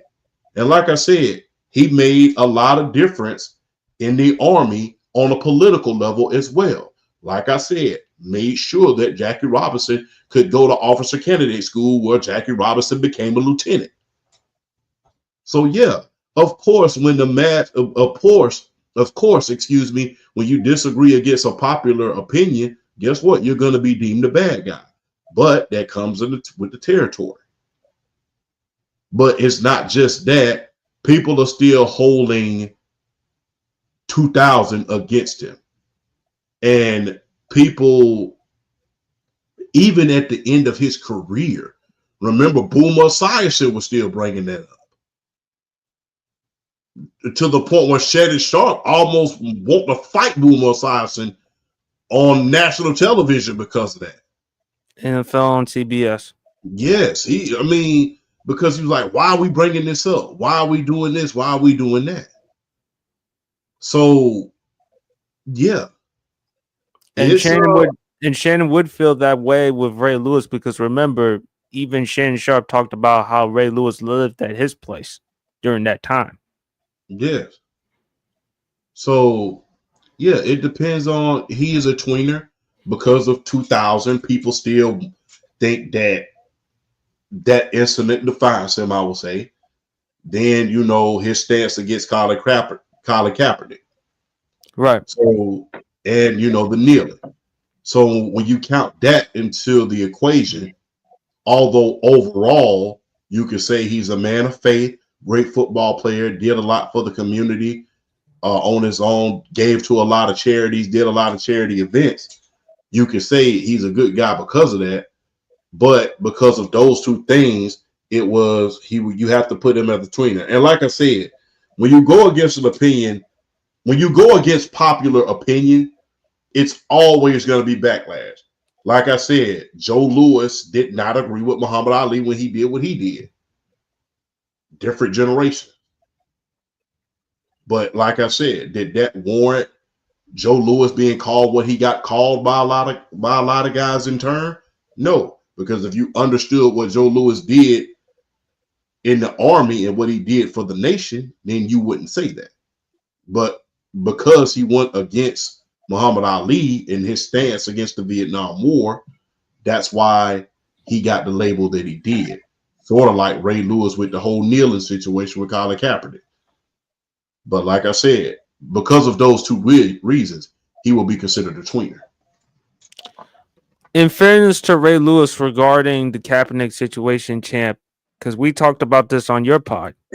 Remember, Colin Kaepernick's girlfriend, now wife, Nessa, she posted a picture on Twitter depicting Steve Buscemi, for those who may not know, that is the owner of the Baltimore Ravens, and Ray Lewis of the characters of Django Unchained. In the case of Steve Buscemi, she depicted him as Leonardo DiCaprio's character, Calvin, the slave owner. In the case of Ray Lewis, she depicted him as Samuel L. Jackson's character, Stephen, the Uncle Tom or the house slave.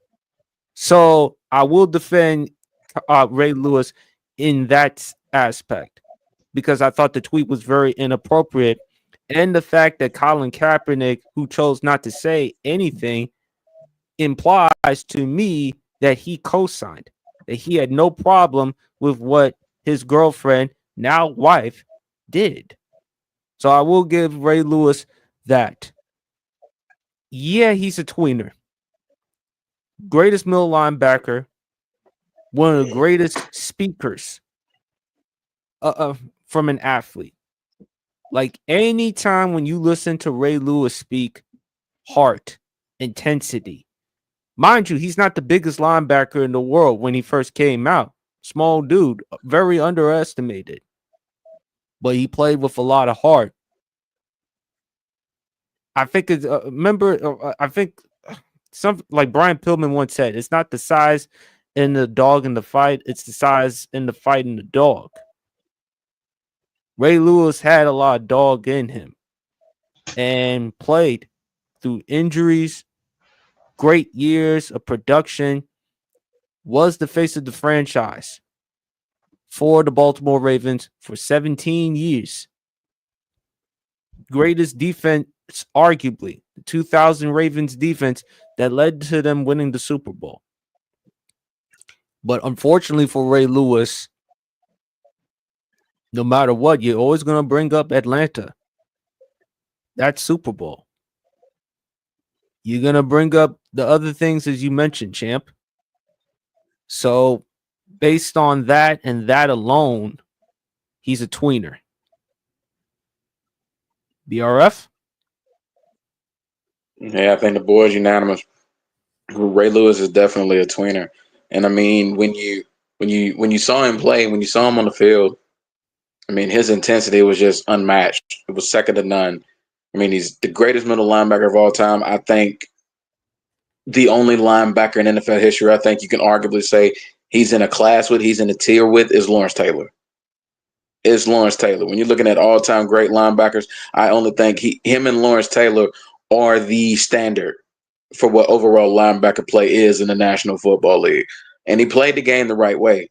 I mean, you can never say Ray Lewis never played the game the right way. He played it with passion. He played it with heart.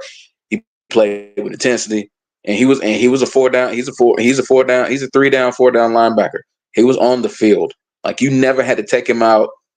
I mean, there was really no weaknesses in his game. Amazing run defender, could rush the passer when he needed to, could play in coverage, could do everything you ask him at a linebacker to do. His IQ was off the charts. He was amazing, being able to read keys of the offensive line, being able to know where they're going before the offensive line even snapped the ball or took off. I mean, Ray Lewis was just an amazing linebacker, diagnosing plays and making plays in the backfield. So that was really the baby face side of him. Oh, and not to mention one of the most motivational speakers I've ever heard, as far as like from an athlete's perspective. I mean, Ray Lewis mic'd up was always just it was must see.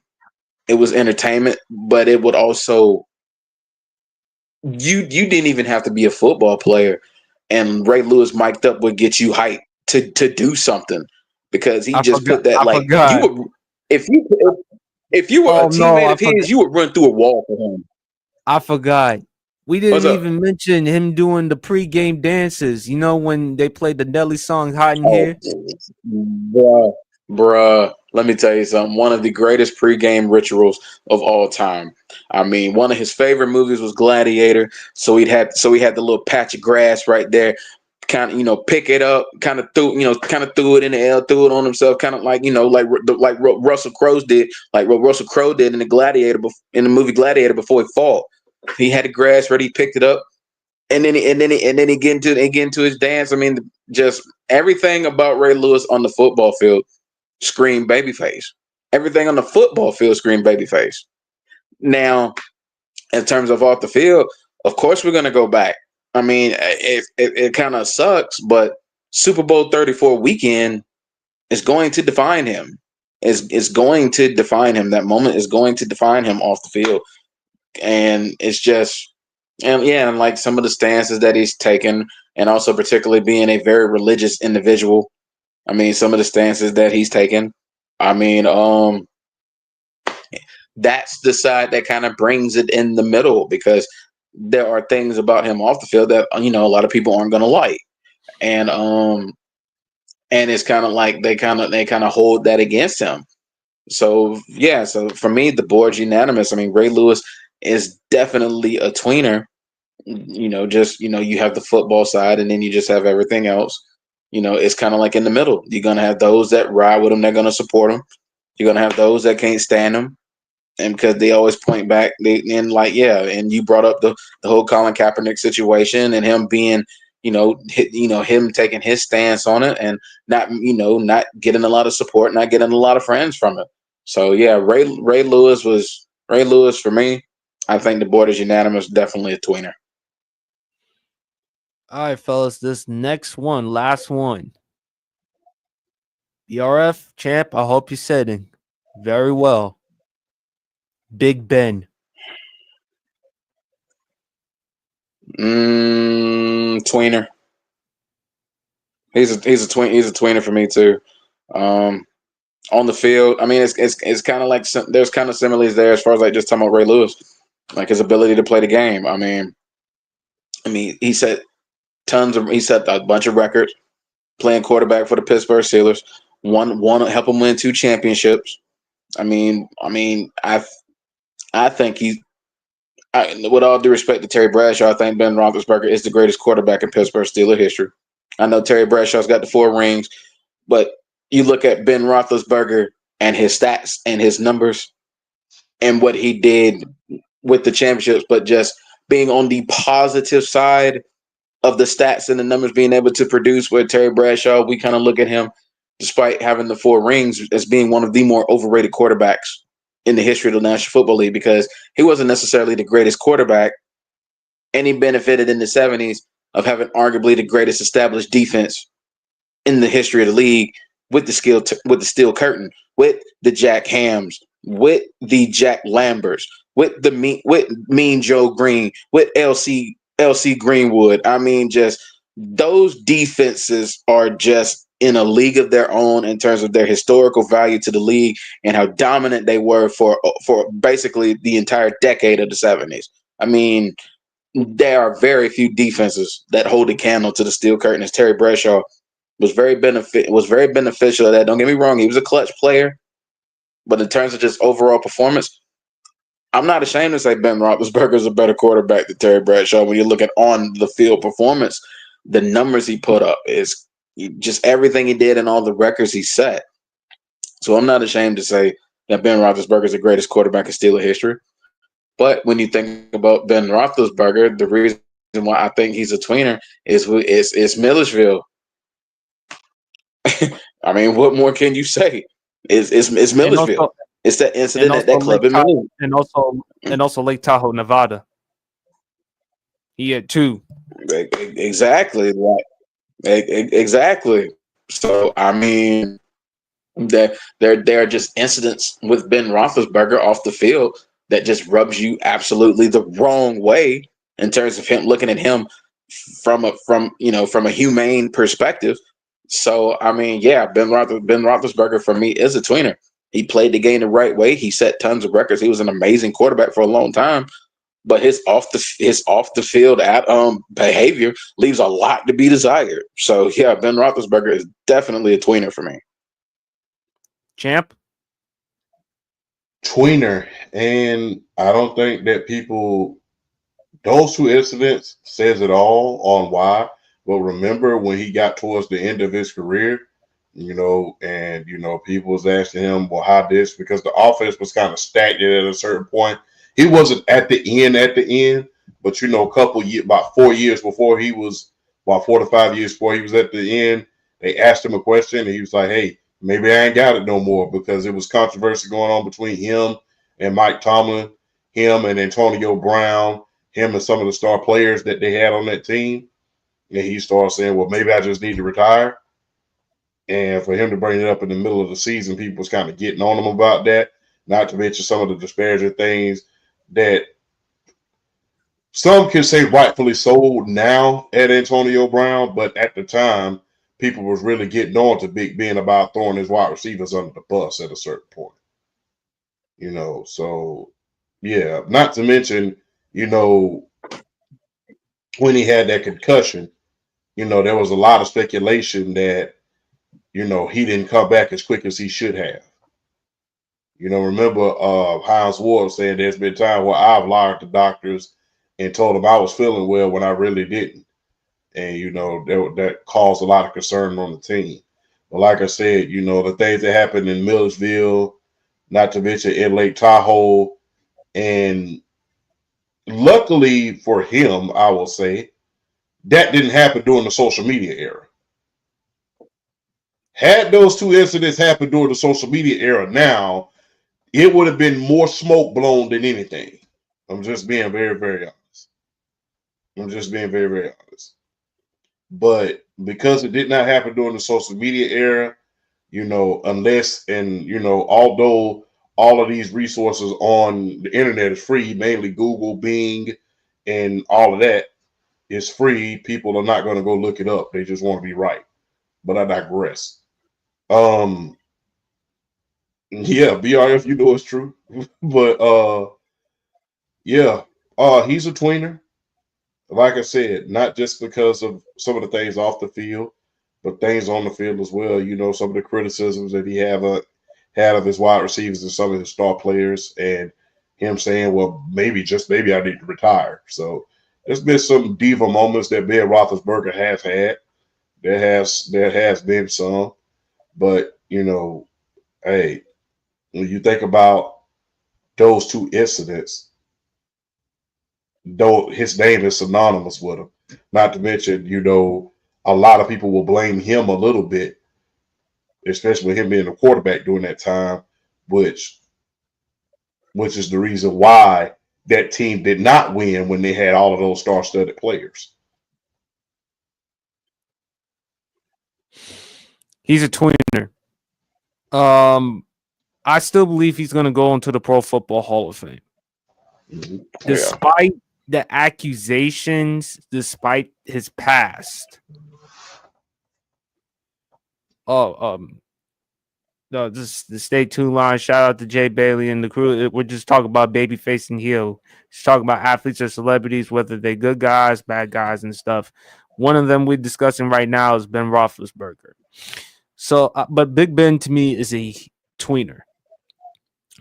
He is always going to be revered in Pittsburgh. So no matter what, no matter how you feel about him as a human being, he's going to be revered, and he's always going to be revered in Pittsburgh. Plus, you mentioned this before, champ. He won Super Bowls with multiple coaches: Bill Cowher, Mike Tomlin. Despite the accusations, despite his past, Ben will get in because it's Pittsburgh. So you kind of get like some type of treatment, with the special preferential treatment. That's how it is. Do I think Ben is a first ballot? No, but maybe if you want to make an argument like a second or a third ballot, that's fine with me. But unfortunately for Ben, those accusations. And I mean, nobody's going to forget that. Nobody's going to forget what transpired in Lake Tahoe, Nevada. And nobody ain't going to forget what happened in Millersville, Georgia, in which, by the way, he was suspended for 6 games, but then reduced to 4. Mm-hmm. So it seemed like to me with the 6 to 4, it seemed like to me you kind of settled. That's to me. If you didn't do it, then you shouldn't receive any punishment. But the fact that you got 4 games, but as a football player, I love watching Ben play. Big, mobile, athletic, strong arm. I mean, when you look at guys like Josh Allen, guys like that, you think of Big Ben in terms of the playing style. Mm-hmm. So I'll give Ben a lot of credit.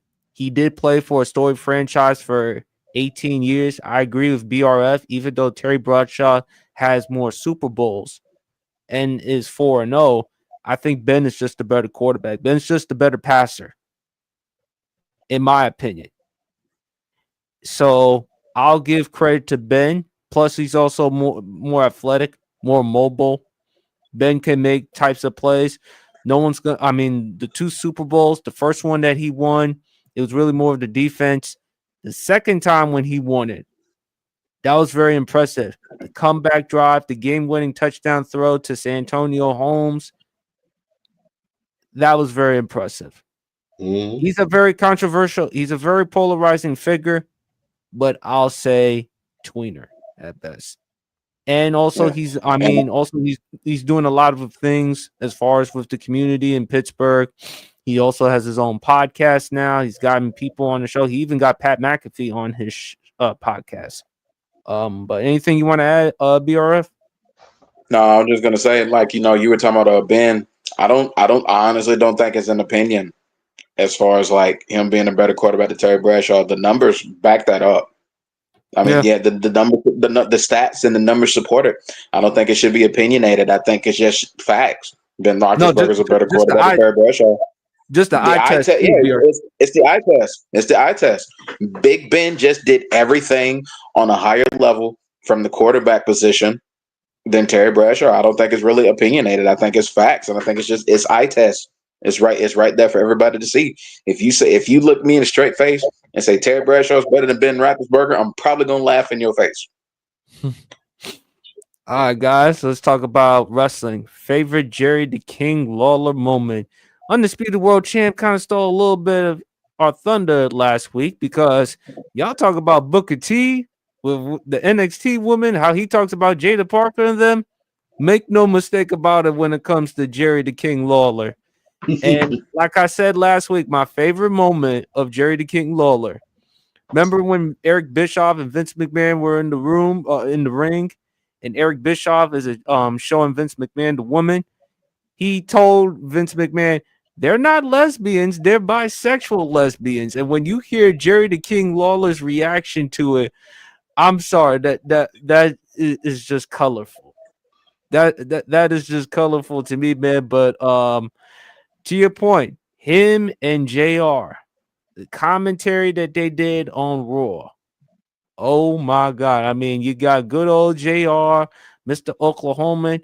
You got Memphis, Tennessee, the King, Jerry the King Lawler. Great duo. I mean, and also too, Jerry the King Lawler, good wrestler too.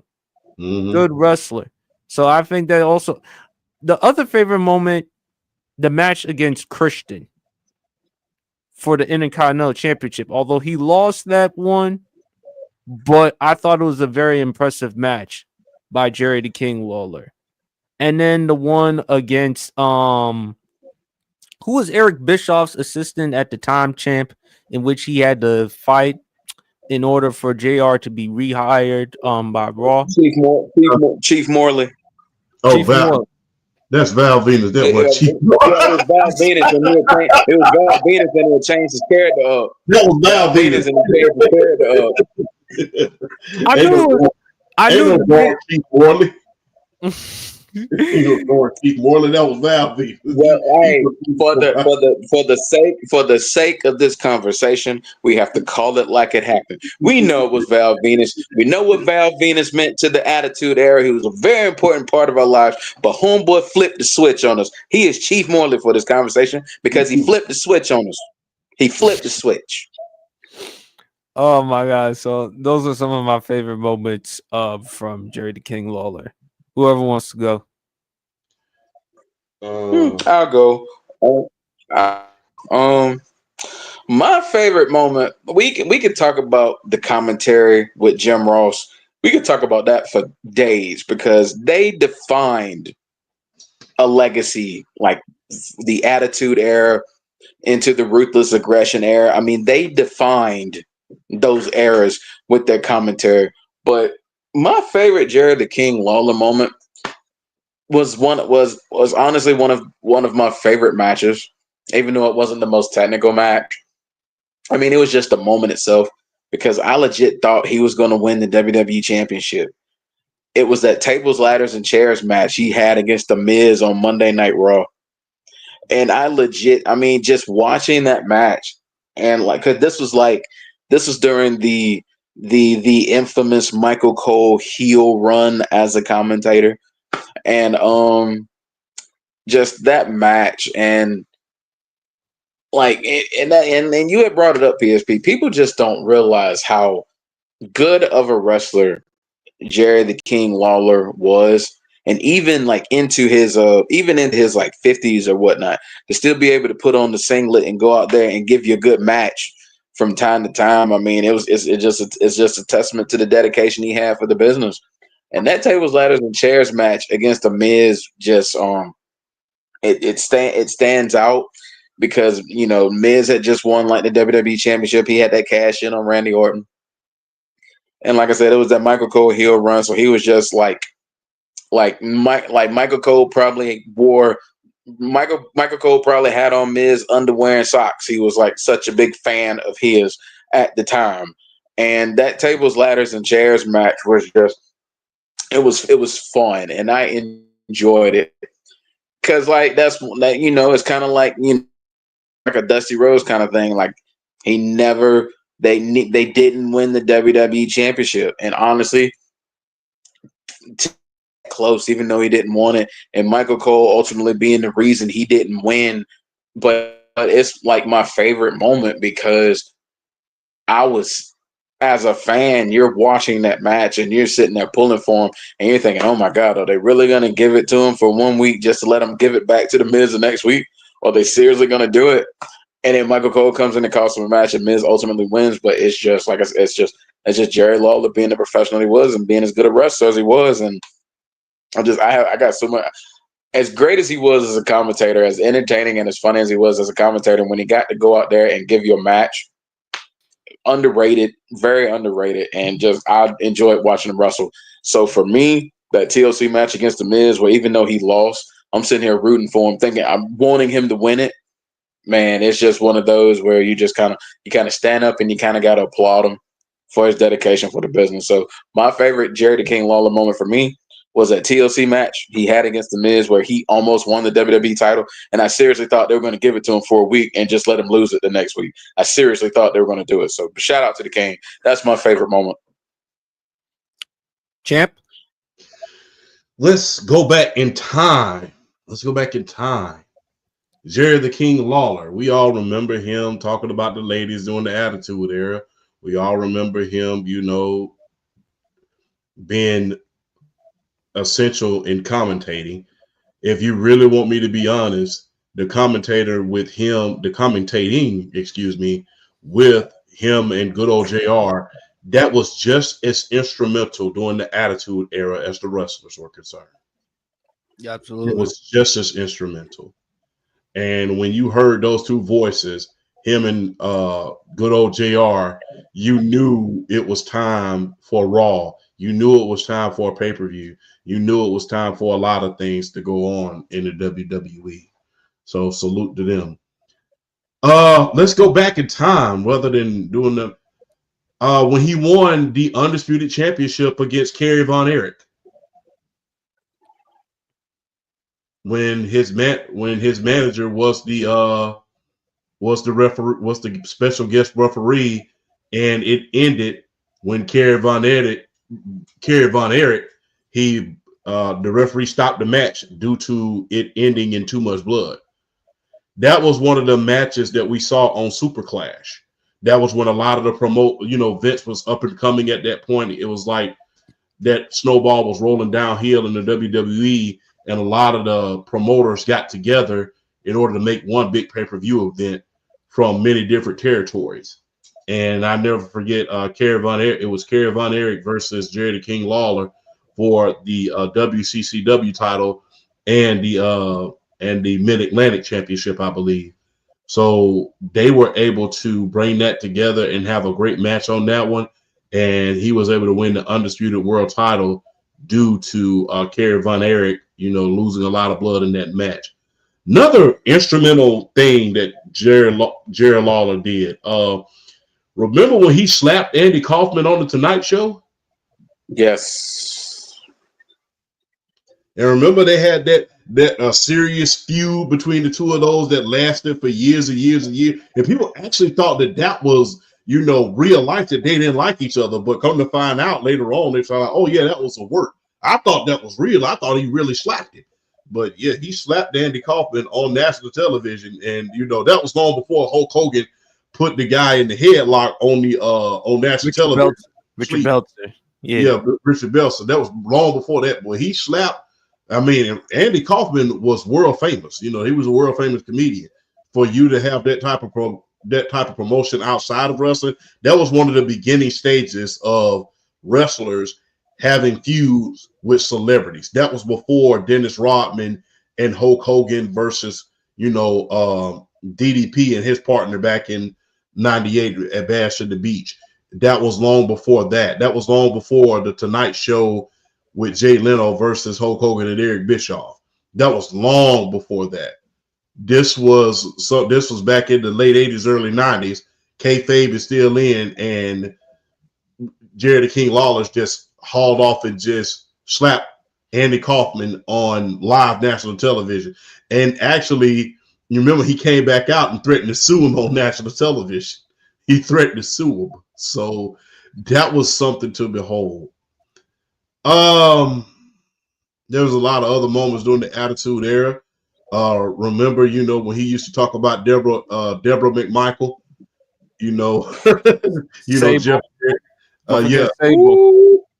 Jeff Jarrett's valet. I will say, I never forget when he went to the mansion. We'll call it the mansion. When he went to the mansion when Sable was posing and did that little vignette there, that was. That was boy. That was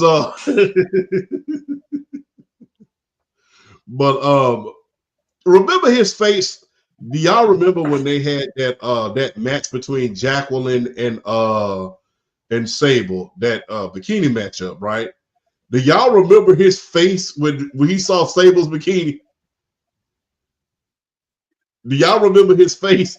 I never forget. He literally lit up like this and just shook and just jumped back. That was the best reaction that you're ever gonna get from anybody. Man, remember when he went to ECW? You know, because you know he had a reputation for calling ECW extremely crappy wrestling. And remember, he hit Tommy Dreamer with the chair. So, yeah, there's a lot of moments that Jerry the King Lawler. I think that people remember him too much for being, you know, a commentator, but he was actually a mainstay in wrestling for a long time in the Memphis territory. Matter of fact, I think JR brought this up right before his match with The Miz in order to win the WWE title. Remember, Jerry the King Lawler, up until that point in his career, had won over 150 championships in his wrestling career.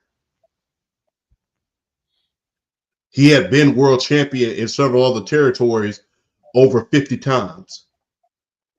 He's arguably one of the greatest wrestlers not to win a WWE championship or even a WCW championship.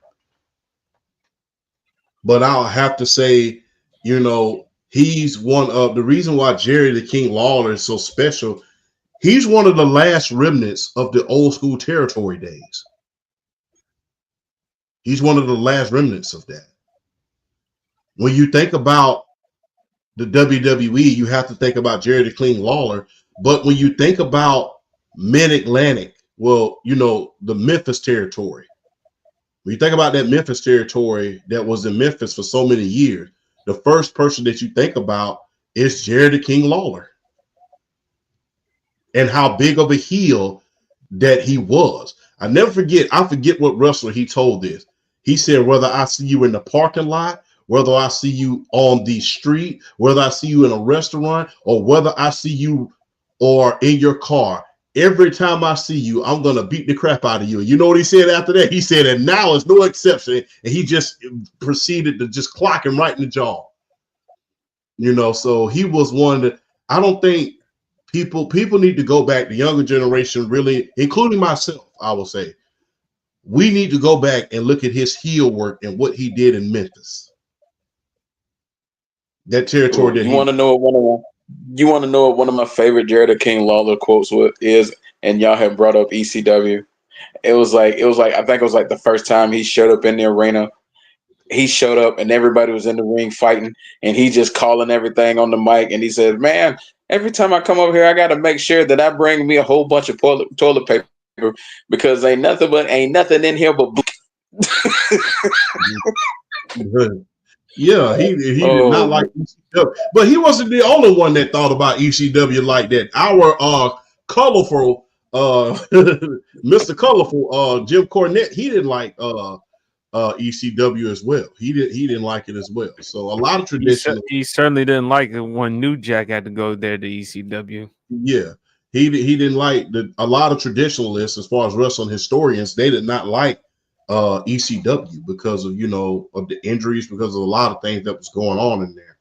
But and not to mention, you know, guys was getting hurt for real. You couldn't do injury angles, you know, in which put a damper on the injury angles that you had in certain storylines.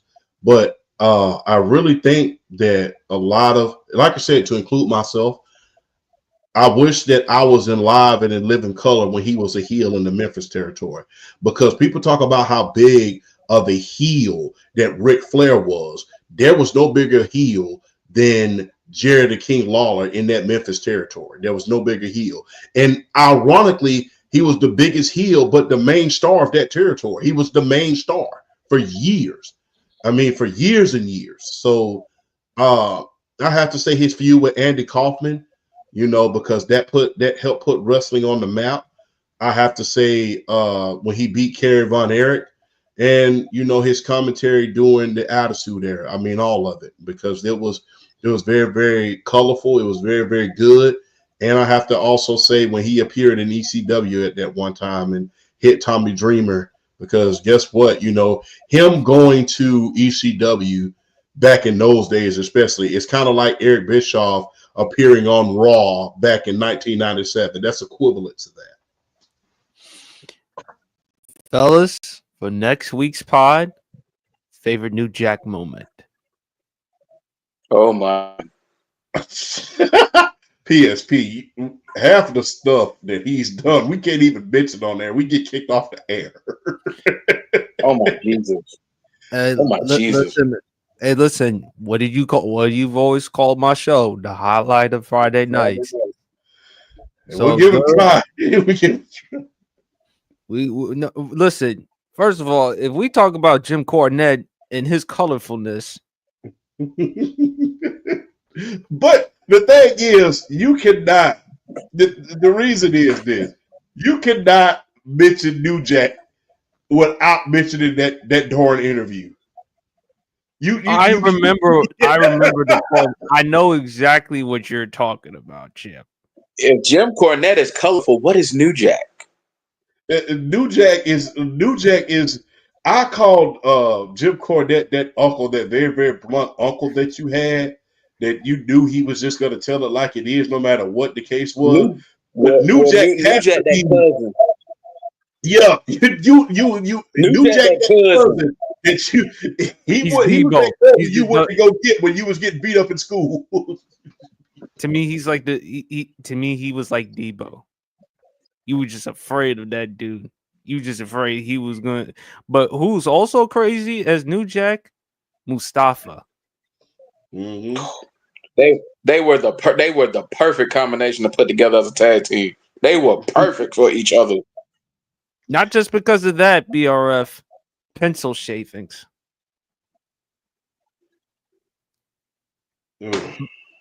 Remember what Mustafa used to do back in them day? He used to smoke the pencil shavings. Like I said, it's going to be very, very hard in order to pick out certain New Jack. Bringing up that interview number one and the table incident number two. That was a hoot. And not to mention, let's not forget, and I'm not going to say the explicit words that he said. Let's not forget that interview he did with Vlad TV. Yeah, I remember that. What he said about Terry Runnels. Yes, I remember that. So that was let's not forget Vince McMahon. Remember when Vince McMahon was wearing all the do-rags and stuff, walking around on ECW saying, "Yo, what up, Holmes? What up, G?" Yeah, he did not like that at all. Yeah. So listen, that highlight of Friday nights, right or wrong, we're gonna do our show. But we're gonna attempt. And I do with the capital A, attempt. We're gonna attempt. Favorite Joe track, I'll go first. Although people are gonna pick I Want to Know because that's the most popular song from him. But don't sleep on All the Things That Your Man Won't Do. More and More. Peep Show. All That I Am. Don't Want to Be a Player. And my favorite one from him, The Love Scene. When the beat and when Joe gets on that last verse. Joe's really underrated. Really underrated with the singing, the songwriting. Him in the 90s, man. Some of the tracks that he did. I listened to a lot of his tracks from the Booty Call movie with Jamie Foxx, Tommy Davidson, Tomala Jones, and Vivica A. Fox. All the Things Your Man Won't Do with the Marlon and Shawn Wayans movie. I think it was the South Central movie. I love some of Joe's tracks. Don't Be a Minute Show. Yep. Love those tracks from Joe. But the Love Scene. People, I want to know. That's a great song, but the love scene is my favorite one. BRF. Yeah, Love Scene is definitely a great track. Definitely Stutter, the remix with Mystical. Mystical. That's a great song.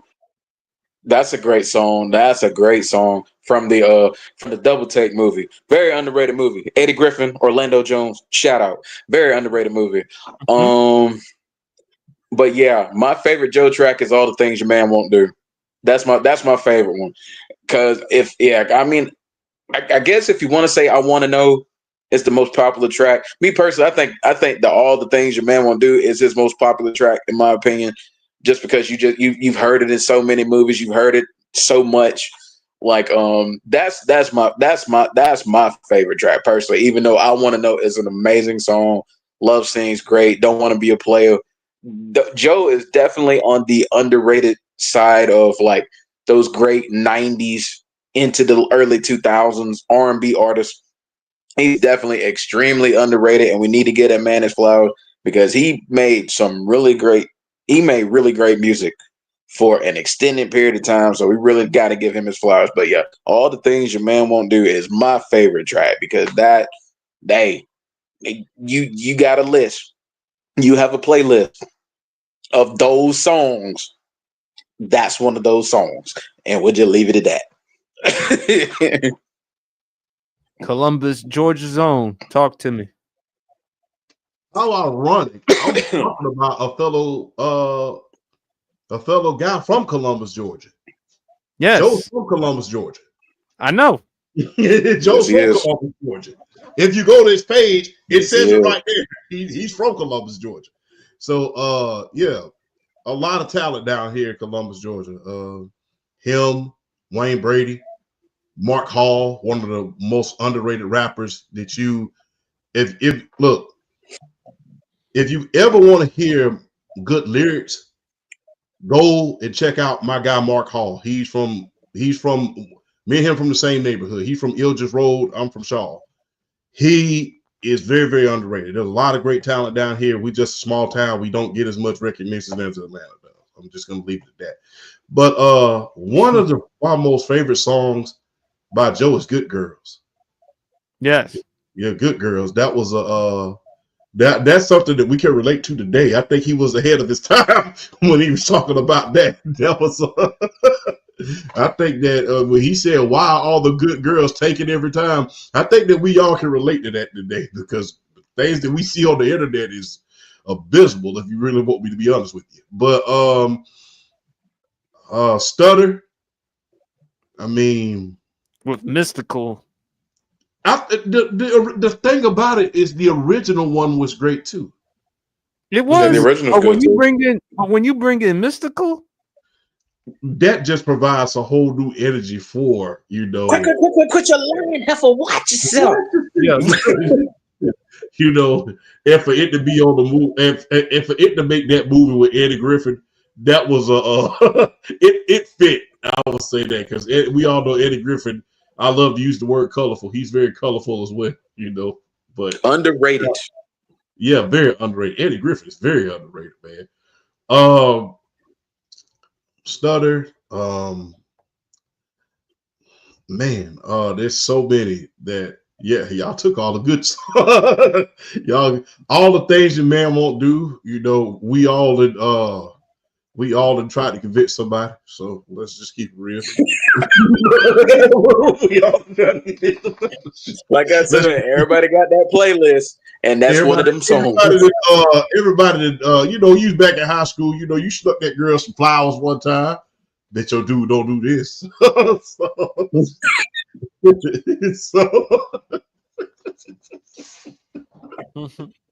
So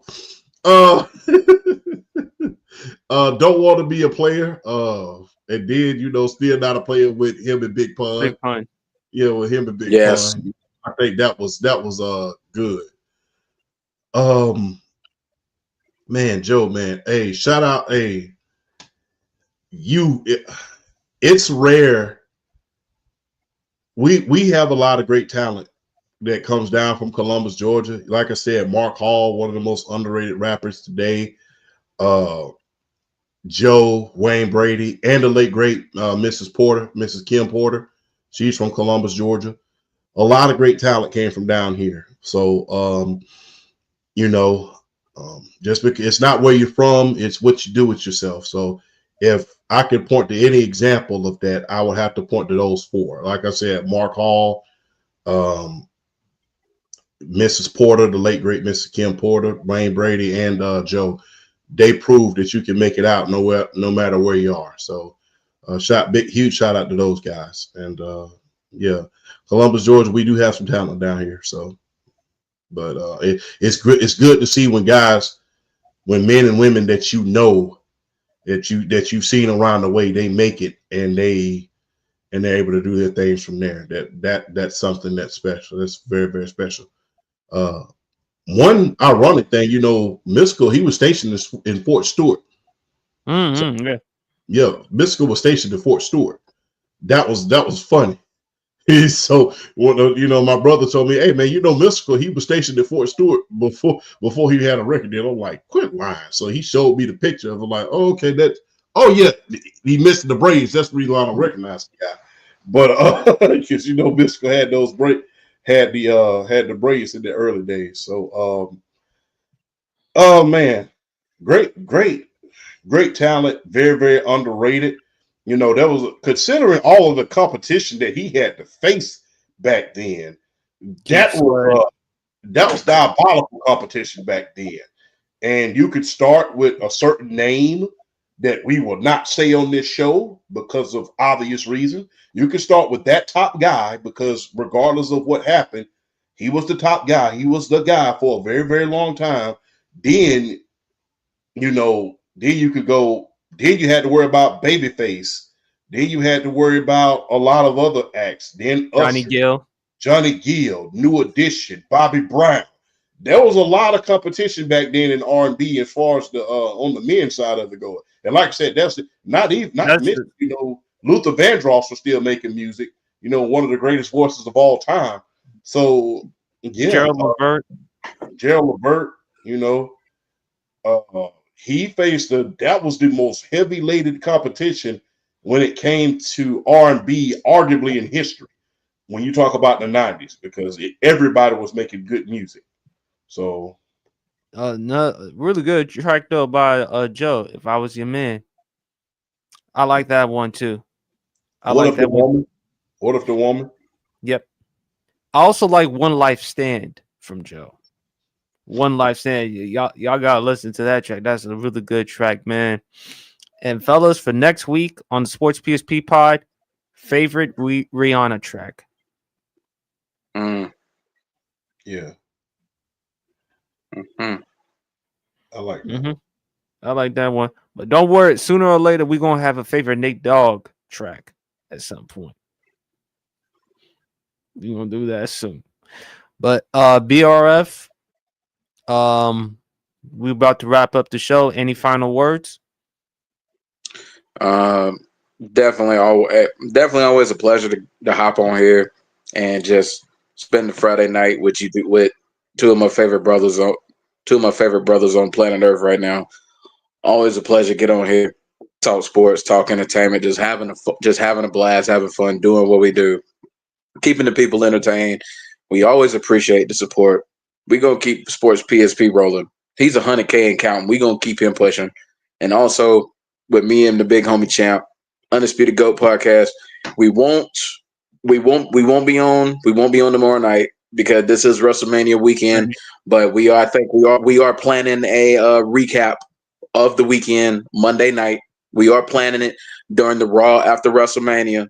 So it is going to be an absolutely lit show Monday night during the Raw after WrestleMania, which is always one of, if not the biggest Raws of the year. So that's going to be a great, great show. So definitely look out for that Monday night.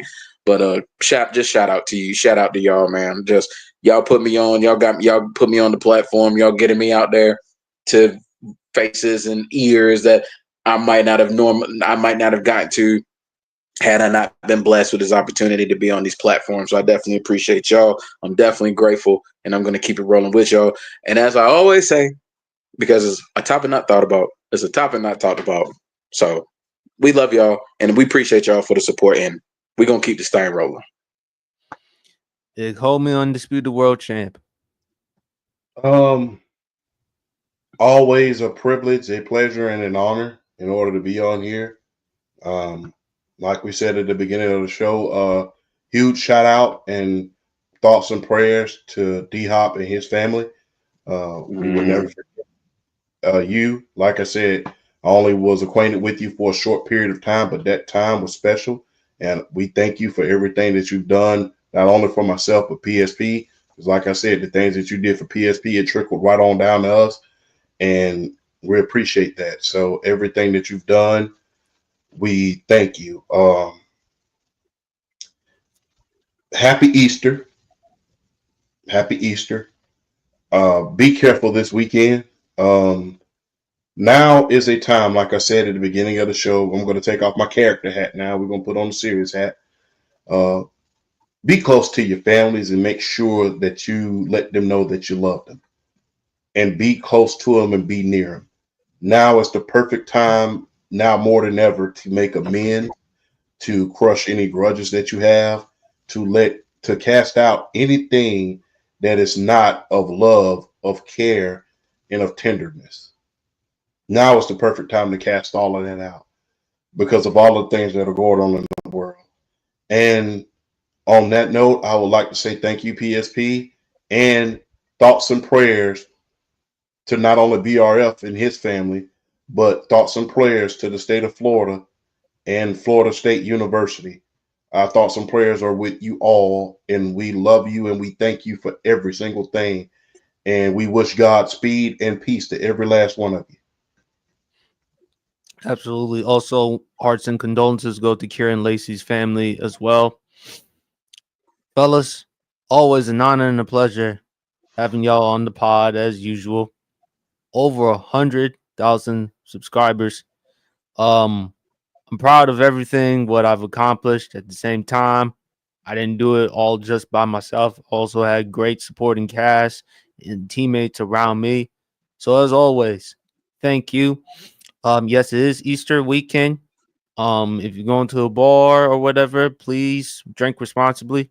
Have a good time. Be around family, being around friends. Just try to enjoy life because, like I said, you're not promised tomorrow. You don't know what's gonna happen. Also enjoy the WrestleMania weekend. I know I definitely will. Definitely saw my GOAT Stone Cold Steve Austin on Pat McAfee show. Gave me goosebumps a little bit just seeing Stone Cold, who he is. But y'all enjoy this WrestleMania weekend. Y'all enjoy everything else.